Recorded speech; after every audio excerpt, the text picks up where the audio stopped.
ഞാൻ വസ്തുനിഷ്ഠമായി താഴെത്തട്ടുള്ള കണക്കെടുപ്പിൻ്റെ അടിസ്ഥാനത്തിൽ പറഞ്ഞ കാര്യം അത് കുറേ വോട്ടുകൾ ഇടതുപക്ഷത്തിൻ്റെ വോട്ടുകൾ BJPക്ക് പോയിട്ടുണ്ട്. എന്ന് വിചാരിച്ചാൽ അതിൻ്റെ അർത്ഥം UDF തോൽക്കുന്നില്ല. ഇവർ വോട്ട് മറച്ചെങ്കിലും അത് UDFൻ്റെ വിജയസാധ്യതയെ ബാധിക്കില്ല. പിന്നെ സുനിൽകുമാർ പറയുന്ന ഈ പരാജയത്തിന് എന്താ ഭീതിയുള്ളത് രാഷ്ട്രീയത്തിൽ? വിജയവും പരാജയവും ഉണ്ട്. അത് സുനിൽകുമാർ ഇതുവരെ വിജയിച്ചിട്ടേ ഉള്ളൂ. അതുകൊണ്ടാണ് അദ്ദേഹത്തിന് പരാജയത്തിൻ്റെ എന്താണെന്ന് അറിഞ്ഞുകൂടാത്തത്. അത് ജൂൺ 4 കഴിയുമ്പോൾ അദ്ദേഹത്തിന് അറിയാം പരാജയം ഒരു ഭീതിയല്ല എന്ന് അദ്ദേഹത്തിന് തന്നെ മനസ്സിലാവും അനുഭവത്തിൽ നിന്ന്. കോൺഗ്രസ് ഇത്തവണത്തെ തെരഞ്ഞെടുപ്പിൽ വിജയിക്കും എന്ന് പറയുന്നതിൻ്റെ അടിസ്ഥാനം ഈ പ്രതീക്ഷകൾക്കപ്പുറത്ത് വസ്തുതാപരമായ എന്ത് കണക്കുകളുടെ? അതായത് ഒന്ന്, കഴിഞ്ഞ ലോക്സഭാ തെരഞ്ഞെടുപ്പിലെ അതേ ട്രെൻഡ് ഇപ്പോഴും നിലനിൽക്കുന്നു. 2, മതന്യൂനപക്ഷങ്ങൾ കഴിഞ്ഞ അസംബ്ലിയിൽ UDFനെ കൈവിട്ട മതന്യൂനപക്ഷങ്ങൾ ഇത്തവണ ഏകീകരിച്ച് UDFിലേക്ക് തിരിച്ചു വന്നിട്ടുണ്ട്.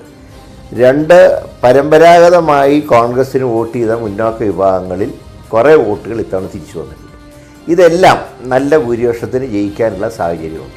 ഈ BJPക്ക് വേണ്ടി സ്ഥാനാർത്ഥിയായ സുരേഷ് ഗോപി അദ്ദേഹം കഴിഞ്ഞ ഏതാനും വർഷങ്ങളായി തൃശ്ശൂർ കേന്ദ്രീകരിച്ചുകൊണ്ട് തന്നെ പ്രവർത്തിക്കുകയാണ്. അദ്ദേഹത്തിൻ്റെ താരമൂല്യമാണോ അതോ BJPയുടെ സംഘടനാതല പ്രവർത്തനമാണോ? ഇതിലേതാണ് അവിടെ ഒരു പോരാട്ടം? കഴിഞ്ഞ തവണ 28% കിട്ടിയതിൽ അദ്ദേഹത്തിൻ്റെ താരമൂല്യം ഒരു പ്രധാന ഘടകമായിരുന്നു.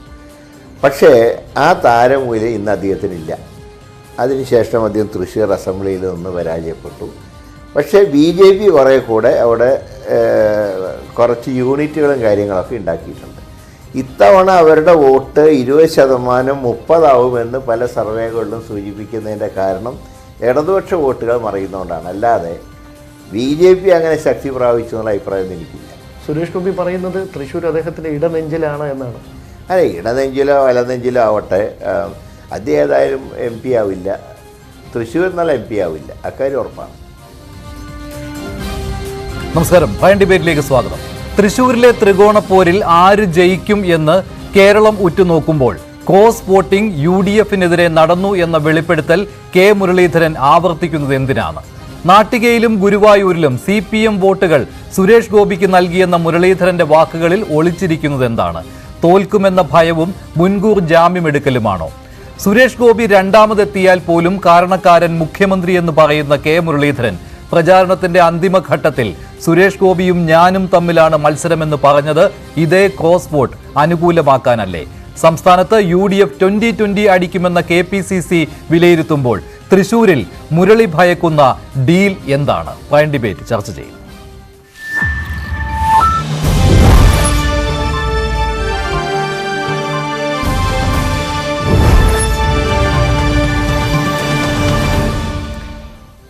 പ്രൈം ഡിബേറ്റിൽ രാഷ്ട്രീയ നിരീക്ഷകൻ ശ്രീ ശ്രീജിത്ത് പണിക്കർ, കോൺഗ്രസ് സഹയാത്രികൻ ശ്രീ N ശ്രീകുമാർ, രാഷ്ട്രീയ നിരീക്ഷകനായ ശ്രീ CR നീലകണ്ഠൻ എന്നിവർ ചേരുകയാണ്.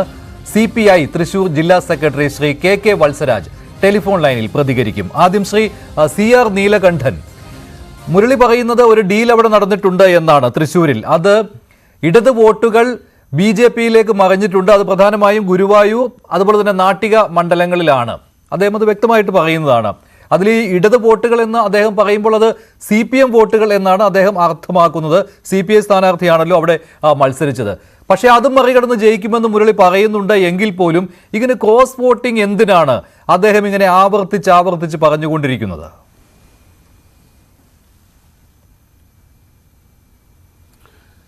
അല്ല, ഒന്നാമത്തെ കാര്യം മഞ്ജുഷേ, ഇപ്പോൾ ഒരു തെരഞ്ഞെടുപ്പ് കഴിഞ്ഞു, വോട്ടൊക്കെ യന്ത്രത്തിലായി. ഇനിയിപ്പോൾ നമ്മൾ പ്രവചനം നടത്തുന്ന 20 12 8 2 അക്കം ഒന്നും പറയുന്നതിൽ പ്രത്യേകിച്ച് പ്രസക്തി ഉണ്ടെന്ന് തോന്നുന്നില്ല. പക്ഷേ സ്വന്തം അണികളെ അത് പറഞ്ഞ് ബോധ്യപ്പെടുത്താൻ ഒരാവേശമാണ്. ഇപ്പോൾ 20 സീറ്റിൽ 16 ഉറപ്പാണ് എന്ന് UDF, 12 ഉറപ്പാണെന്ന് LDF, 2 അക്കം 2 BJP ഒക്കെ പറയുന്നത് അവരുടെ അണികളെ നിലനിർത്താനും ഒരാവേശം കൊടുക്കാനുമാണ്. ഞാൻ അതിലൊന്നും തെറ്റ് പറയില്ല, ഒരു രാഷ്ട്രീയ പ്രവർത്തനമാണ്.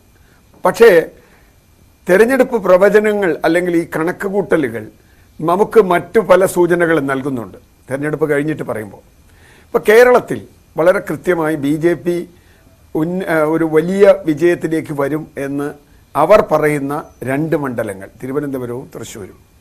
ഈ 2 മണ്ഡലങ്ങളിലും ക്രോസ് വോട്ടിംഗ് നടക്കും എന്ന് BJP തന്നെ പറയുന്നുണ്ട്. അത് UDF CPM UDFന് ചെയ്യും അല്ലെങ്കിൽ തിരിച്ച് എങ്ങനെയായാലും. നടക്കും. നമുക്ക് ചില അനുഭവങ്ങൾ, മുൻകാല അനുഭവങ്ങൾ നമ്മുടെ മുമ്പിലുണ്ട്. പല മണ്ഡലങ്ങളിലും തിരിച്ചു മറിച്ചുമൊക്കെ ഉണ്ടായിട്ടുണ്ട്. അതൊക്കെ നടക്കില്ല എന്ന് പറയാൻ പറ്റില്ല, പല സാഹചര്യങ്ങളുമുണ്ട്. ഇപ്പോൾ തൃശ്ശൂരിനെ കുറിച്ച് പറഞ്ഞാൽ, ഞാൻ ഉൾപ്പെടുന്ന ഇരിങ്ങാലക്കുട മണ്ഡലത്തിൽ വോട്ടറായിരുന്നു. ഞാനിപ്പോൾ അടുത്ത കാലത്താണ് അല്ലാതായത്. കരുവന്നൂർക്കാരനാണ് ഞാൻ. അതുകൊണ്ട് പറയുകയാണ്, കരുവന്നൂർ ഒരു വലിയ വിഷയമാണല്ലോ ഈ തെരഞ്ഞെടുപ്പിൽ. അതുകൊണ്ട് കൂടിയാണ് ഞാനിത് പറയുന്നത്. ഈ തെരഞ്ഞെടുപ്പിൽ എൻ്റെ ഏറ്റവും പ്രധാനപ്പെട്ട ഒരു സംശയം, ഇപ്പോൾ ഈ അദ്ദേഹം മുൻകൂർ ജാമ്യം എടുക്കുന്നതാണോ, അദ്ദേഹം 35,000 വോട്ടിന് ജയിക്കുമെന്ന് അതേ ഇൻ്റർവ്യൂവിൽ തന്നെ വേറൊരു ഇൻ്റർവ്യൂവിൽ ഞാൻ കേട്ടു. ഇപ്പോൾ KPCC വിലയിരുത്തലും ഏതാണ്ട് അതുപോലെയൊക്കെ തന്നെയാണ്. അതവിടെ നിൽക്കട്ടെ. അദ്ദേഹം മുൻകൂർ ജാമ്യം എടുക്കുന്ന, ഇനിയിപ്പോൾ മുൻകൂർ ജാമ്യം എടുത്തിട്ടും കാര്യമില്ല, പിൻകൂർ ജാമ്യം എടുത്തിട്ടും കാര്യമില്ല, ഇലക്ഷൻ വരുമ്പോൾ അറിയാം. അതുകൊണ്ട് കുഴപ്പമില്ല. ഇനി CPM വോട്ട് BJPക്ക് പോയി എന്ന വാദം, ആ വാദത്തിന് ഉപോത്ബലകമായി എന്തെല്ലാം കാര്യങ്ങൾ അവിടെയുണ്ട്. എൻ്റെ ഒരു സംശയം, ഒരുപക്ഷെ പൊതുവെ കേരളത്തിലാകെ ചർച്ച ചെയ്യുന്ന പിണറായി മോഡി സഖ്യമെന്നോ ഒക്കെ പറയുന്ന ചില കാര്യങ്ങളുണ്ട്. അതിലേക്കൊന്നും ഇപ്പോൾ ഞാൻ പോകുന്നില്ല. കോൺഗ്രസിനെ പരാജയപ്പെടുത്തുക എന്നത് രണ്ടുപേരുടെയും ലക്ഷ്യമാണ് എന്ന് പറയുന്ന ആ ഒരു മണ്ഡലം, കോൺഗ്രസ് വിമുക്ത ഭാരതം, കോൺഗ്രസ് വിമുക്ത കേരളം എന്നൊക്കെ പറയും കോൺഗ്രസ്സുകാർ. ഞാൻ അതിലേക്കൊന്നുമല്ല പോകുന്നത്. എൻ്റെ ഒറ്റ കാര്യത്തിലാണ് ഞാൻ സംശയം മഞ്ജുഷ. ഇപ്പോൾ കരുവന്നൂർ ബാങ്കുമായും ബാങ്ക് ഓഫ് ഇന്ത്യയിലെ അക്കൗണ്ടുമായും ബന്ധപ്പെട്ട് വലിയ ചർച്ചകൾ, വലിയ അന്വേഷണങ്ങൾ നടക്കുന്നു. ശ്രീ വർഗീസ്, CPM ജില്ലാ സെക്രട്ടറി വർഗീസിനെ കഴിഞ്ഞ കുറേ ദിവസമായി അവിടെ നിരന്തരം ED ചോദ്യം ചെയ്തുകൊണ്ടിരിക്കുന്നു. എനിക്കതിൽ തമാശയുള്ള ഒരു കാര്യം, ഇതെല്ലാം കഴിഞ്ഞ് CPM ജില്ലാ സെക്രട്ടറി ഇലക്ഷൻ കഴിഞ്ഞപ്പോൾ അദ്ദേഹം പറഞ്ഞത്, ഒരു പാൻ കാർഡിൻ്റെ പ്രശ്നം മാത്രമേ ഉള്ളൂ. ഒരു പാൻ കാർഡിൻ്റെ നമ്പർ ഒരു ബാങ്കുകാർ തെറ്റി എഴുതി. കേരളത്തിൽ ആർക്കും അറിയാം, ഒരു പാൻ കാർഡിൻ്റെ നമ്പർ ബാങ്ക് ഓഫ് ഇന്ത്യ തെറ്റി എഴുതിയെന്ന് കണ്ടെത്താൻ 15 മിനിറ്റ് മതി. കാരണം ഇപ്പോൾ എൻ്റെ തെറ്റായ പാൻ കാർഡ് മഞ്ജുഷിൻ്റെ പാൻ കാർഡിലാണ് എൻ്റെ അക്കൗണ്ട് കിടക്കുന്നതെങ്കിൽ ആ പാൻ കാർഡ് ആരുടെയാണെന്നറിയാം. മഞ്ജുഷിനെ വിളിച്ച് ചോദിക്കുന്നു, നിങ്ങളുടെ അക്കൗണ്ടാണെന്ന് ചോദിക്കുന്നു, അല്ല എന്ന് പറയുന്നു. അപ്പോൾ ഇത് ഇവരുടെയാണെന്ന് പറയുന്നു. അപ്പോൾ പാൻ കാർഡ് കറക്റ്റ് ചെയ്യുന്നു. KYC നമ്മൾ ചിലപ്പോൾ കറക്റ്റ് ചെയ്യേണ്ടി വന്നിട്ടുണ്ട് ചില അക്കൗണ്ടുകളിലൊക്കെ. കാരണം KYC കൊടുത്തതും ചിലപ്പോൾ മാറിപ്പോയതൊക്കെ ഉണ്ടാവാം. അപ്പോൾ KYC കറക്ഷൻ എന്ന് പറയുന്നത് ഒരു ബാങ്കിങ് സംവിധാനത്തിൽ ഒരു 10 മിനിറ്റിൻ്റെ കാര്യമാണ്. അങ്ങനെയുള്ള ഒരു കറക്ഷൻ മാത്രമാണ് അവിടെ ഉണ്ടായിരുന്നതെങ്കിൽ 10ഓ 15ഓ ദിവസം, എനിക്ക് കൃത്യം അറിയില്ല, 10ഓ 15ഓ ദിവസം ദിവസേന എന്ന രൂപത്തിൽ ശ്രീ വർഗീസിനെ വിളിച്ചുകൊണ്ടേയിരുന്നത് എന്തിനാണ് ED? ഇതറിയാത്തൊരു ED ആണോ വിളിച്ചത്? അപ്പോൾ രണ്ട് തരത്തിൽ അതിനെ കാണാം. ഒന്ന്, പൊതുവായി പറയുന്നത് പോലെ കേന്ദ്ര സർക്കാർ ഇവിടുത്തെ ഉദ്യോഗസ്ഥന്മാരെ ഉപയോഗിച്ച് പ്രതിപക്ഷത്തെ തകർക്കുന്നു, ഇവരുടെ അക്കൗണ്ട് പിടിക്കാൻ എടുക്കുന്നു ഒക്കെ ഉണ്ട്. പക്ഷേ രണ്ടാമത്തെ ഒരു വാദമാണ് അതിൽ പ്രശ്നം. ഇത് തൃശ്ശൂരിൽ സുരേഷ് ഗോപിക്ക് അനുകൂലമായി വോട്ട് തിരുത്താനുള്ള സമ്മർദ്ദമായിരുന്നുവോ എന്ന ചോദ്യം. ഇതിന് കൃത്യമായ ഉത്തരം നമുക്ക് ജൂൺ 4-ാം തീയതി കിട്ടും. 30 ദിവസം കൂടി കാത്തിരുന്നാൽ മതി, അത് കിട്ടും. പക്ഷെ അതിനേക്കാൾ പ്രധാനം, അങ്ങനെ ഒരു സമ്മർദ്ദമുണ്ടായോ? ഉണ്ടായില്ലെങ്കിൽ എന്തിനാണ് 10-12 ദിവസം അദ്ദേഹത്തെ വിളിച്ചു വരുത്തിയത്? വെറും പീഡിപ്പിക്കാൻ വേണ്ടി മാത്രം. ഒരു പാൻ കാർഡിൻ്റെ വിഷയത്തിൽ 10-12 ദിവസം ഒരാളെ വിളിച്ചിരുത്തി പീഡിപ്പിക്കാൻ അത്ര പൊട്ടന്മാരാണോ ED? എനിക്കറിയില്ല. അല്ലെങ്കിൽ അവർക്ക് രാഷ്ട്രീയ ലക്ഷ്യങ്ങൾ ഉണ്ടാവാം. അവർക്ക് രാഷ്ട്രീയ ലക്ഷ്യങ്ങൾ ഉണ്ടെങ്കിൽ അത് വളരെ ഗുരുതരമായൊരു കാര്യമാണ്. നേരത്തെ മുരളീധരൻ പറഞ്ഞതുപോലെ അങ്ങനെ ക്രോസ് വോട്ടിംഗ് നടന്നിട്ടുണ്ടോ? അങ്ങനെ ക്രോസ് വോട്ടിംഗ് നടന്നിട്ടുണ്ടെങ്കിൽ നമുക്ക് ഒരു കാര്യം പറയാം. എല്ലാവരും ഈ പോളിംഗ് കുറഞ്ഞു എന്ന് പറയുന്നു. മഞ്ജുഷ, എനിക്ക് തോന്നുന്നത് പോളിംഗ് കാര്യമായിട്ടൊന്നും കുറഞ്ഞിട്ടില്ല. ശതമാനത്തിൽ കുറവ് വന്നിട്ടുണ്ടെങ്കിലും ഞാൻ പോളിംഗ് അനാലിസിസ് നോക്കിയപ്പോൾ ആ മണ്ഡലത്തിൽ തൃശ്ശൂർ അടക്കം 44,000 വോട്ട് കൂടിയിട്ടുണ്ട് 2019-നേക്കാൾ. 2019 5 കൊല്ലം കൊണ്ട് 44,000 വോട്ട്. യഥാർത്ഥത്തിൽ ചിലപ്പോൾ 1 ലക്ഷം വോട്ട് പുതിയതായി ചേർത്തിട്ടുണ്ടാവും. അതിൽ 44,000 വോട്ട് ചെയ്തിട്ടുണ്ടാവും, ബാക്കി വോട്ട് ചെയ്തിട്ടുണ്ടാവില്ല. ഞാൻ കണക്കാക്കുന്നത്, ഞാനിവിടെ പല സ്ഥലത്തും നടത്തിയ എൻ്റെ ഒരു ചെറിയ പഠനത്തിൽ കൂടുതൽ വോട്ട് ചെയ്യാതെ പോയിട്ടുള്ളത് പുതിയ വോട്ടർമാരാണ്. അത് അവർ വോട്ട് ചെയ്യാൻ താല്പര്യമില്ലാത്തതുകൊണ്ട് മാത്രമല്ല, അങ്ങനെ ഒരു വാദമൊക്കെ ഉണ്ട്, രാഷ്ട്രീയത്തിൽ താല്പര്യം കുറഞ്ഞു എന്നൊക്കെ. അതിനേക്കാൾ പ്രധാനം അവരുടെ സ്ഥലത്തില്ല. ലോക്സഭാ മണ്ഡലം മുഴുവൻ എടുക്കുകയാണെങ്കിൽ 2019 10,40,000 വോട്ട് ചെയ്തതിൽ ഇത്തവണ 2024 10,80,1,000 വോട്ട് ചെയ്തിട്ടുണ്ട്. അതായത് 40,000 വോട്ടുകളുടെ വർധന ഉണ്ടായിട്ടുണ്ട്. വോട്ട് ആകെ പോൾ ചെയ്ത വോട്ടിന്റെ കാര്യത്തിൽ അതിൽ പോളിംഗ് ശതമാനം 5% കുറഞ്ഞിട്ടുണ്ട്. എങ്കിൽ പോലും ആകെ പോൾ ചെയ്ത വോട്ടുകൾ നോക്കുകയാണെങ്കിൽ തൃശ്ശൂരിൽ കൂടുതലാണ്. ശരിയാണോ? അല്ല, ഞാൻ പറഞ്ഞത് ആ കണക്ക് വെച്ചിട്ട് തന്നെ ഞാൻ പറയുന്നത്. വോട്ട് ചെയ്യാത്ത ആളുകൾ ആര് എന്ന പരിശോധനയിൽ അതിൽ ഒന്ന് ഞാൻ കണ്ടെടുത്തോളം, ഞാനിപ്പോൾ എറണാകുളത്ത് ചില മണ്ഡലങ്ങളിൽ പരിശോധിച്ചു, ഏറ്റവും കൂടുതൽ വോട്ട് ചെയ്യാതിരിക്കുന്നത് പുതിയ വോട്ടർമാരുടെ എണ്ണത്തിലാണ് കുറവുണ്ടായിട്ടുള്ളത്. അതിന് കാരണം അവരുടെ രാഷ്ട്രീയം മാത്രമല്ല, അവരുടെ ജോലിക്ക് പോയിട്ടുള്ളവരാ പലരും. പല വീടുകളിലും ആളില്ല. ഈ പറഞ്ഞ വോട്ടില്ല. രണ്ടാമത്തെ വിഷയം, ഈ പുതിയ വോട്ടർമാരെ സംബന്ധിച്ച് രാഷ്ട്രീയ പാർട്ടികൾക്ക് പ്രത്യേകിച്ച് കണക്കൊന്നുമില്ല. ആകെ പറയാവുന്നത് കോൺഗ്രസ് ഫാമിലിയിൽപ്പെട്ട ആൾ കോൺഗ്രസിന് വോട്ട് ചെയ്യും, BJP അനുഭാവി ഫാമിലിയിൽപ്പെട്ട ആൾ BJPക്ക് വോട്ട് ചെയ്യും, CPM അനുഭാവികൾ CPMന് വോട്ട് ചെയ്യുമെന്ന് പൊതുവെ പറയാം എന്നല്ലാതെ യഥാർത്ഥത്തിൽ ഈ പുതിയ വോട്ടർമാർ ആർക്ക് ചെയ്തു എന്ന് ഒരു പിടിയും ആർക്കുമില്ല. ഓരോരുത്തരും ഇങ്ങനെ പറയും എൻ്റെയാണ് കൂടുതലെന്ന്. അതുകൊണ്ട് പുതിയ വോട്ടർമാർ കുറവാണ് ചെയ്തിട്ടുള്ളത് എന്നാണ് ഞാൻ കാണുന്നതെങ്കിൽ 2019 വോട്ടിംഗ് പാറ്റേൺ അതുപോലെ ഉണ്ടാവും. അത് മാറണമെങ്കിൽ 2-3 കാര്യങ്ങളുണ്ട്. ഒന്ന്, രാഷ്ട്രീയ മാറ്റം.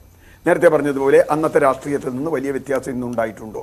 അത് വ്യത്യാസം വന്നിട്ടുണ്ടോ? ഇപ്പോൾ ന്യൂനപക്ഷങ്ങളുടെ വോട്ടായാലും ഗവൺമെൻറ് വിരുദ്ധ വികാരമായാലും 2019 സ്റ്റേറ്റ് ഗവൺമെൻറ്റിനെതിരായ കേന്ദ്ര ഗവൺമെൻറ്റിനെതിരായ വികാരത്തിൽ വ്യത്യാസം വന്നിട്ടുണ്ടോ? പിന്നെ പ്രാദേശിക വിഷയങ്ങൾ, ഇപ്പോൾ കരുവന്നൂർ മുതൽ തൃശ്ശൂർ പൂരം വരെയുള്ള വിഷയങ്ങൾ തൃശ്ശൂർ മണ്ഡലത്തിലെ ബാധിക്കുന്നുണ്ട്. ഞാൻ പറഞ്ഞ് തൃശ്ശൂർ പൂരം വരെയുള്ള വിഷയങ്ങൾ ഏത് തരത്തിൽ ഇതിനെ ബാധിച്ചിട്ടുണ്ട്, ഇതിനൊക്കെ അനുസരിച്ചുണ്ടായ ഷിഫ്റ്റ് എത്ര ശതമാനം വരും, സ്വിങ് എത്ര, അങ്ങനെയാണല്ലോ അതിൻ്റെ ഒരു പത്രഭാഷ, സ്വിങ് എത്ര ശതമാനം വരും, കൂടാതെ അവിടെയാണ് ഇത് നമുക്ക് ഏതാണ്ട് കണക്കാക്കാമെങ്കിൽ കൂടാതെ വന്നിട്ടുള്ള ഒരു കാര്യമാണ് ഇപ്പോൾ മുരളീധരൻ അല്ലെങ്കിൽ പലരും ആരോപിച്ചിട്ടുള്ള വോട്ട്. എനിക്കൊരു അനുഭവം കൂടി പറഞ്ഞ് ഞാൻ നിർത്താം, ബാക്കിയുള്ളവർ പറയട്ടെ. ഒരു അനുഭവം എന്താ വെച്ചാൽ, ഞാൻ ജീവിക്കുന്ന ഇരിങ്ങാലക്കുടയിൽ CPMൻ്റെ പലരും വോട്ട് ചെയ്തിട്ടില്ല. എൻ്റെ സുഹൃത്തുക്കൾ, ഞാനവിടെ പാർട്ടി പ്രവർത്തനം നടത്തിയ ഒരാളാണ്. പലരും മന്ദഗതിയിലാണ് അവിടെ പ്രവർത്തിച്ചിട്ടുള്ളത്. എന്ന് വെച്ചാൽ ഒരു വലിയ ആവേശത്തോടു കൂടി ഓടിച്ചെന്ന് വലിയൊരു പ്രവർത്തനം. ഞാനവിടെ 10-15 കൊല്ലം പാർട്ടി പ്രവർത്തനം, 10 കൊല്ലത്തിക്കുള്ളിൽ 15 കൊല്ലത്തോളം പാർട്ടി പ്രവർത്തനം നടത്തിയിട്ടുള്ള ആളാണ്. അതുകൊണ്ടാണ് പറയുന്നത്, അന്ന് കാണുന്ന ഒരാവേശം ഇന്നില്ല. അതിപ്പോൾ അവിടെ മാത്രമല്ല വേറെ എവിടെ ഉണ്ടാവില്ല എന്ന് എനിക്കറിയില്ല, ഉണ്ടാവാതിരിക്കാം, ഒക്കെ ഉണ്ടാവാം. അതിലെനിക്ക് ഒരു ഡൗട്ടുണ്ട്. ഇപ്പോൾ ഈ പറഞ്ഞതുപോലെ മുരളീധരൻ പറയുന്നത് പോലെ CPM നേതാവ് ജില്ലാ സെക്രട്ടറി പറഞ്ഞാൽ CPMകാരൊക്കെ നാളെ പോയി BJPക്ക് വോട്ട് ചെയ്യുന്നുള്ള വിചാരിക്കാനുള്ള പൊട്ടരൊന്നുമല്ല ഞാൻ. കാരണം നമ്മളും CPMും BJP ഇവരൊക്കെ നമ്മൾ കണ്ടുകൊണ്ടിരിക്കുന്നതല്ലേ. അപ്പോൾ CPMകാർ പറഞ്ഞാൽ, പക്ഷെ അങ്ങനെ വരുമ്പോഴുള്ളൊരു പ്രശ്നം, ചിലപ്പോൾ അവർ വോട്ട് ചെയ്യാതിരുന്നേക്കാം. അങ്ങനെ ഒരു സമ്മർദ്ദമുണ്ടെങ്കിൽ ഇപ്പോൾ BJPക്ക് വോട്ട് ചെയ്യാതിരുന്നേക്കാം. മാത്രമല്ല, അത്തരമൊരു മെസ്സേജ് താഴെ തട്ടിൽ ഏതെങ്കിലും തരത്തിൽ വന്നിട്ടുണ്ടെങ്കിൽ അത് മറ്റ് പല വോട്ടുകളെയും, ന്യൂനപക്ഷമടക്കമുള്ള വോട്ടുകളെ അത് വളരെ പ്രതികൂലമായി ബാധിച്ചേക്കാം. അപ്പോൾ അതുകൊണ്ട് അത് CPM ചെയ്യുമെന്ന് എനിക്കറിയില്ല. ചെയ്തിട്ടുണ്ടെങ്കിൽ അത് അവരുടെ അന്ത്യകൂദാശയ്ക്കുള്ള ഇതാണ്. കാരണം ഇപ്പോൾ നാട്ടികയിലും ഗുരുവായൂരിലും കഴിഞ്ഞ തവണത്തേക്കാൾ വലിയ തോതിൽ വോട്ട് എണ്ണത്തിൽ കുറഞ്ഞ ശതമാനം അവിടെ നിൽക്കട്ടെ, എണ്ണത്തിൽ കുറഞ്ഞിട്ടുണ്ടെങ്കിൽ അത് CPMന് വലിയ തലവേദന. അത് അവിടെ മാത്രമല്ല, ഇരിങ്ങാലക്കുട, ഞാൻ തൃശ്ശൂർ മണ്ഡലമാണ് പറയുന്നത്, ഇരിങ്ങാലക്കുട മണ്ഡലത്തിൽ വന്നേക്കാം, മറ്റേ ഒക്കെ വന്നേക്കാം, കരുവന്നൂർ അടങ്ങുന്ന ഇരിങ്ങാലക്കുട മണ്ഡലത്തിൽ വരെ വന്നേക്കാം. അങ്ങനെ വന്നിട്ടുണ്ടെങ്കിൽ അത് ക്രോസ് വോട്ടിംഗ് ആയിക്കൊള്ളണമെന്നില്ല. ഒരുപക്ഷെ സർക്കാരിനോട് കരുവന്നൂർ പോലെയുള്ള വിഷയത്തിൽ, പൂരം പോലെയുള്ള വിഷയത്തിൽ ഈ സർക്കാർ ചെയ്ത് ശരിയായില്ല എന്ന് വിചാരിക്കുന്ന ആളുകൾ വോട്ട് ചെയ്യാതിരുന്നതും ആവാം. എനിക്ക് ചില അനുഭവങ്ങളുണ്ട്. ചില വ്യക്തികളെ ഞാനത്, ചില ടെസ്റ്റ് ഡോസ് പഴയ പാർട്ടി സഖാക്കളെ ഞാൻ പലരെയും വിളിച്ചിരുന്നു. പഴയ ഒരു ആവേശമില്ല സഖാവേ എന്ന് അവരെന്നോട് പറഞ്ഞതായിട്ടും എനിക്കറിയാം. ശരി ശരി സിയാദിലാണ്, താങ്കൾക്ക് നേരിട്ട് അനുഭവമുള്ള കാര്യമാണ് ഇങ്ങനെ വോട്ട് ചെയ്യാതിരുന്നവരുടെ കാര്യം. ഗുരുവായൂരും അതുപോലെ തന്നെ നാട്ടികയും, ഈ 2 മണ്ഡലങ്ങളുടെ കാര്യമാണ്. അവിടുത്തെ ചില പഞ്ചായത്ത് അടിസ്ഥാനത്തിൽ തന്നെയാണ് വിലയിരുത്തൽ നടത്തിക്കൊണ്ട് കെ മുരളീധരൻ ഇക്കാര്യങ്ങൾ പറയുന്നത്. ശ്രീ എൻ ശ്രീകുമാർ, ഇതിൽ ഈ ഗുരുവായൂർ എന്ന മണ്ഡലം BJPക്ക് കഴിഞ്ഞ തവണ ഏറ്റവും കുറവ് വോട്ട് കിട്ടിയ സ്ഥലമാണ്. 2,93,000 വോട്ടുകൾ സുരേഷ് ഗോപി തൃശ്ശൂർ മണ്ഡലത്തിൽ നേടിയപ്പോൾ അതിൽ 33,000 വോട്ടുകൾ മാത്രം കിട്ടിയ നിയമസഭാ മണ്ഡലമാണ് ഗുരുവായൂർ. അവിടെ ക്രോസ് വോട്ടിംഗ് നടന്നിട്ടുണ്ട്. അവിടെ CPIക്ക് കഴിഞ്ഞ തവണ, LDF സ്ഥാനാർത്ഥിക്ക് കഴിഞ്ഞ തവണ 44,000-ഓളം വോട്ടുകളും UDF സ്ഥാനാർത്ഥി അന്ന് നേടിയത് 65,000, TN പ്രതാപൻ നേടിയത് 65,000-ഓളം വോട്ടുകളുമാണ്. അവിടെ ക്രോസ് വോട്ടിംഗ് നടന്നിട്ടുണ്ട് എന്ന് കെ മുരളീധരൻ പറയുകയാണ്. അതായത് BJPയുടെ വോട്ടുകൾ അവിടെ കൂടാമെന്ന്. നാട്ടികയിലും ഏറ്റവും കൂടുതൽ വോട്ടുകൾ കഴിഞ്ഞ തവണ കിട്ടിയത് TN പ്രതാപന് തന്നെയാണ്. രണ്ടാമത് CPI ഉണ്ടായിരുന്നു, മൂന്നാമതായിരുന്നു BJP. എന്തായാലും BJPയും CPIയും തമ്മിലുള്ള, LDF സ്ഥാനാർത്ഥിയും തമ്മിലുള്ള വ്യത്യാസം അവിടെ ഏകദേശം 3,000-4,000 വോട്ടുകളായിരുന്നു. അവിടെയും ക്രോസ് വോട്ടിംഗ് നടന്നിട്ടുണ്ട് എന്ന് കെ മുരളീധരൻ പറയുകയാണ്. ഇത് രണ്ടും അദ്ദേഹം എന്തിനിങ്ങനെ സംശയത്തിന്റെ അടിസ്ഥാനത്തിൽ പറയുന്നു? അത് ഞാൻ നടത്തിയ വിലയിരുത്തൽ, ഞങ്ങളുടെ പ്രവർത്തകർ നടത്തിയ വിലയിരുത്തൽ എന്ന് പറയുന്നു. ഒരു മുൻകൂർ ജാമ്യം എടുക്കൽ അതിലുണ്ടോ? അദ്ദേഹം തോൽവി ഭയക്കുന്നുണ്ടോ ഈ കാരണങ്ങൾ കൊണ്ട്? ആ ഡീൽ അദ്ദേഹം പറയുകയാണോ? പക്ഷേ ഇതേ മുരളീധരൻ തന്നെ ഈ തെരഞ്ഞെടുപ്പ് പ്രചാരണത്തിന്റെ അന്തിമഘട്ടത്തിൽ പറഞ്ഞത് താങ്കൾക്ക് ഓർമ്മ കാണുമല്ലോ. അവിടെ അദ്ദേഹം പറഞ്ഞത് സുരേഷ് ഗോപിയും ഞാനും തമ്മിലാണ് മത്സരം നടക്കുന്നത് എന്നാണ്. അപ്പോൾ അന്ന് ആ ക്രോസ് വോട്ട് വേണമെങ്കിൽ തനിക്ക് അനുകൂലമാകട്ടെ എന്നുള്ള ഒരു ആഗ്രഹം അദ്ദേഹത്തിനുണ്ടായിരുന്നു. അതുകൊണ്ടാണ് അദ്ദേഹം അന്ന് അങ്ങനെ പറഞ്ഞത്. ഇന്ന് പറയുന്നു തിരിച്ചാണ് സംഭവിച്ചതെന്ന്.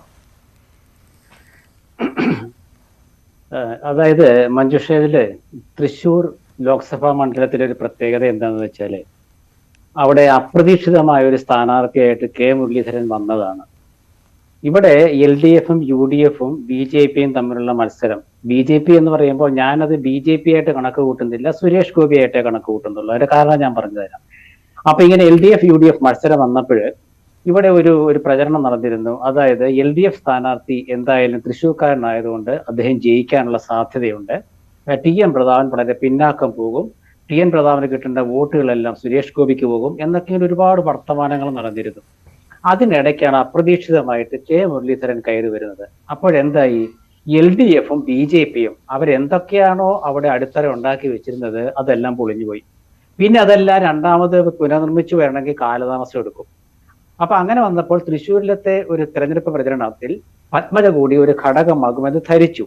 പക്ഷേ പത്മജ ഒരു ഘടകമായി മാറിയില്ല. പത്മജ ഒരു വാർത്താ പ്രാധാന്യം ഉണ്ടാക്കിയെടുത്ത് 3-4 ദിവസം കൊണ്ടങ്ങ് പോയി. പിന്നെ പത്മജ ഘടകമായില്ല. പിന്നെ മത്സരം LDF UDFും തമ്മിലായി. അതിനിടയ്ക്ക് ഈ ചില വാർത്താ മാധ്യമങ്ങളുടെ ചോദ്യത്തിന് ഉത്തരമായി നേതാക്കൾ പറഞ്ഞു BJPയുമായിട്ടാണ് ഞങ്ങളുടെ മത്സരം എന്ന് പറഞ്ഞു. അത് സുരേഷ് ഗോപിക്ക് ചില ഗുണഗണങ്ങൾ, അനുകൂലമായ ചില ഗുണഫലങ്ങൾ ഉണ്ടാകുമെന്ന് ചില തോന്നലുകൾ ഉണ്ടാക്കിയിട്ടുണ്ടായിരുന്നു. ഒരു പരിധിവരെ ശരിയുമാണ്. ഞാൻ ഒരു ഉദാഹരണം പറയാം. അതായത് കോൺഗ്രസിന്റെ ആണെങ്കിലും CPMന്റെ ആണെങ്കിലും ഒരു വീട്ടിൽ നിന്നും കഴിഞ്ഞ 2019 10 വോട്ട് LDFനും അത് UDFനും അതായത് മറ്റേ പാർട്ടിക്കാർ വോട്ട് ചെയ്തിട്ടുണ്ടെങ്കിൽ ഇത്തവണ UDFന്റെ 10 വോട്ടിൽ 2 വോട്ട് സുരേഷ് ഗോപിക്കും LDFന്റെ 10 വോട്ടിൽ 3 വോട്ട് സുരേഷ് ഗോപിക്കും പോയിട്ടുണ്ട്. ഇത് സത്യമാണ്. കാരണം ഇത് ഞാൻ പറയുന്നത് വെറുതെ പറയുന്നതല്ല, ഞാൻ എൻ്റെ അനുഭവത്തിൽ നിന്ന് പറയുന്നതാണ്. അപ്പൊ അങ്ങനെ വരുമ്പോൾ ഇത് നമ്മൾ വ്യാപകമായിട്ടുണ്ടോ എന്ന് ചിന്തിക്കേണ്ടതുണ്ട്. അങ്ങനെ വ്യാപകമായിട്ടുണ്ട് എന്നൊരു പക്ഷേ തോന്നിയതുകൊണ്ടാകാം ക്രോസ് വോട്ടിനെ കുറിച്ച് മുരളീധരൻ പറഞ്ഞത്. അത് അങ്ങനെ ക്രോസ് വോട്ട് വരുന്നത് എന്തുകൊണ്ടാണെന്ന് വെച്ചാൽ പാർട്ടിക്കല്ല, BJPക്കല്ല, അത് സുരേഷ് ഗോപി എന്ന നടനും അതുപോലെ തന്നെ ഈ മോദി അടുത്ത കാലത്ത്, അതായത് ഗ്യാരണ്ടി ഒന്നുമല്ല, അതിനു മുമ്പ് നമ്മളുടെ അയോധ്യ ക്ഷേത്രം നിർമ്മിച്ചപ്പോഴ് ഹിന്ദുക്കൾക്ക് വേണ്ടി നരേന്ദ്രമോദി നിലകൊള്ളുന്നു എന്നൊരു സന്ദേശം അത് കൊടുക്കാനായിട്ട് BJP കഠിനമായി ശ്രമിച്ചിരുന്നു. അവർ പ്രത്യേക വാട്സപ്പ് ഗ്രൂപ്പുകൾ ഉണ്ടാക്കിയിരുന്നു. അതിൽ കോൺഗ്രസ്സുകാരായ കുടുംബത്തിൽപ്പെട്ട വീട്ടമ്മമാരെ ഉൾപ്പെടുത്തിയിരുന്നു. നരേന്ദ്രമോദി തൃശ്ശൂരിൽ വന്നപ്പോൾ ആ വീടുകളിൽ പോയിട്ട് ആ വീട്ടിലെ ഗ്രഹനായികയ്ക്ക് നിങ്ങൾ VIP ആണെന്ന് പറഞ്ഞുകൊണ്ട് ഒരു പാസ് കൊടുത്തിരുന്നു.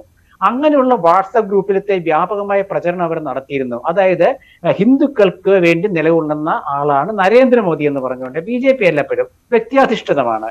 അപ്പൊ ഇങ്ങനെയൊക്കെ കാര്യങ്ങൾ വന്നപ്പോൾ ചില വോട്ടുകൾ മാറിയിട്ടുണ്ട് എന്നുള്ള കാര്യം ഞാൻ നിസ്സംശയം പറയാം. ഞാനൊരു പക്ഷപാതിയായ പത്രപ്രവർത്തകനാണെങ്കിലും ഇങ്ങനത്തെ ചില യാഥാർത്ഥ്യങ്ങൾ ഞാൻ കണ്ടത് പറയാതിരിക്കാൻ നിവൃത്തിയില്ലാത്തത് കൊണ്ട് പറയുകയാണ്.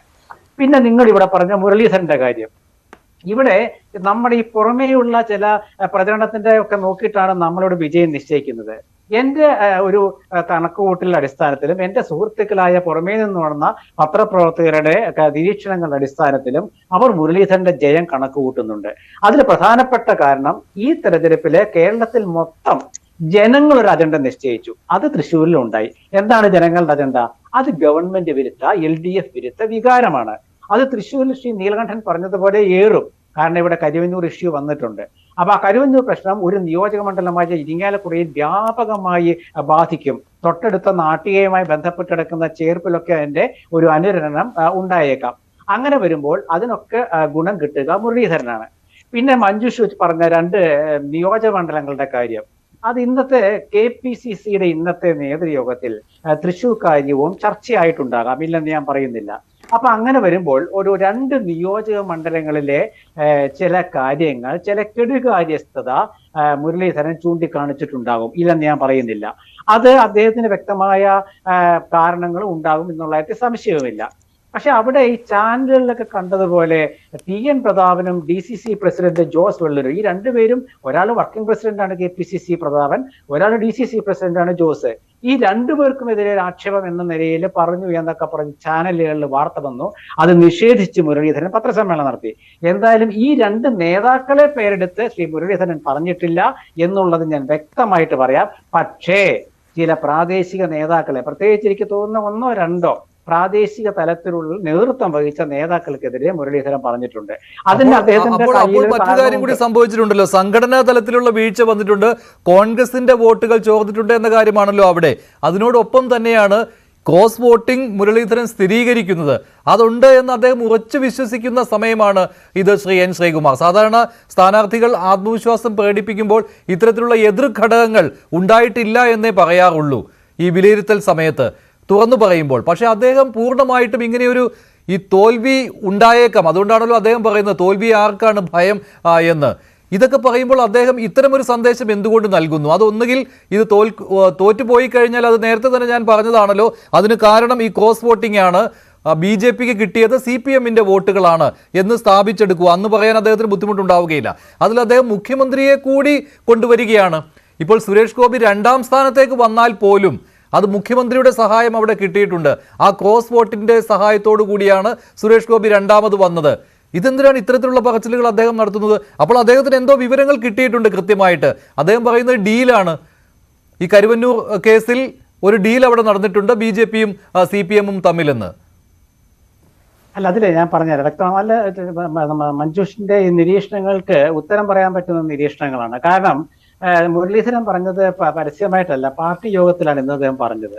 അല്ലല്ല, ഈ കാര്യം അല്ല, ഞാൻ പറഞ്ഞ ഈ കാര്യങ്ങളുണ്ടല്ലോ, അത് അദ്ദേഹം പരസ്യമായിട്ട് പറഞ്ഞതാണ്. ഞങ്ങളോടും പറഞ്ഞിരുന്നു അദ്ദേഹം. അല്ല ഞാൻ അതല്ല പറഞ്ഞത്. ഡീലിന്റെ ഇത് രണ്ടായിട്ട് നമ്മൾ കാണുകയാണ്. എല്ലാം ഞാനിങ്ങനെ പറയാൻ സമയമില്ലാത്തതുകൊണ്ടാണ്. മുരളീധരൻ ചില കാര്യങ്ങൾ പരസ്യമായിട്ടും ചില കാര്യങ്ങൾ പാർട്ടിക്കുള്ളിലും പറഞ്ഞിട്ടുണ്ട്. പരസ്യമായി പറഞ്ഞ കാര്യങ്ങൾ ഞാൻ ഇവിടെ വിശദീകരിക്കുന്നില്ല. പിന്നെ കഴിഞ്ഞ 2019 തെരഞ്ഞെടുപ്പിൽ KPCC യോഗത്തിൽ TN പ്രതാപൻ പറഞ്ഞത് നിങ്ങൾ ഓർക്കുന്നുണ്ടാകും. ഞാൻ തൃശ്ശൂരിൽ പരാജയപ്പെട്ടേക്കാം എന്ന് പ്രതാപൻ പറഞ്ഞിരുന്നു. 93,000 വോട്ടുകളിലെ ഭൂരിപക്ഷത്തിനാണ് ജയിച്ചത്.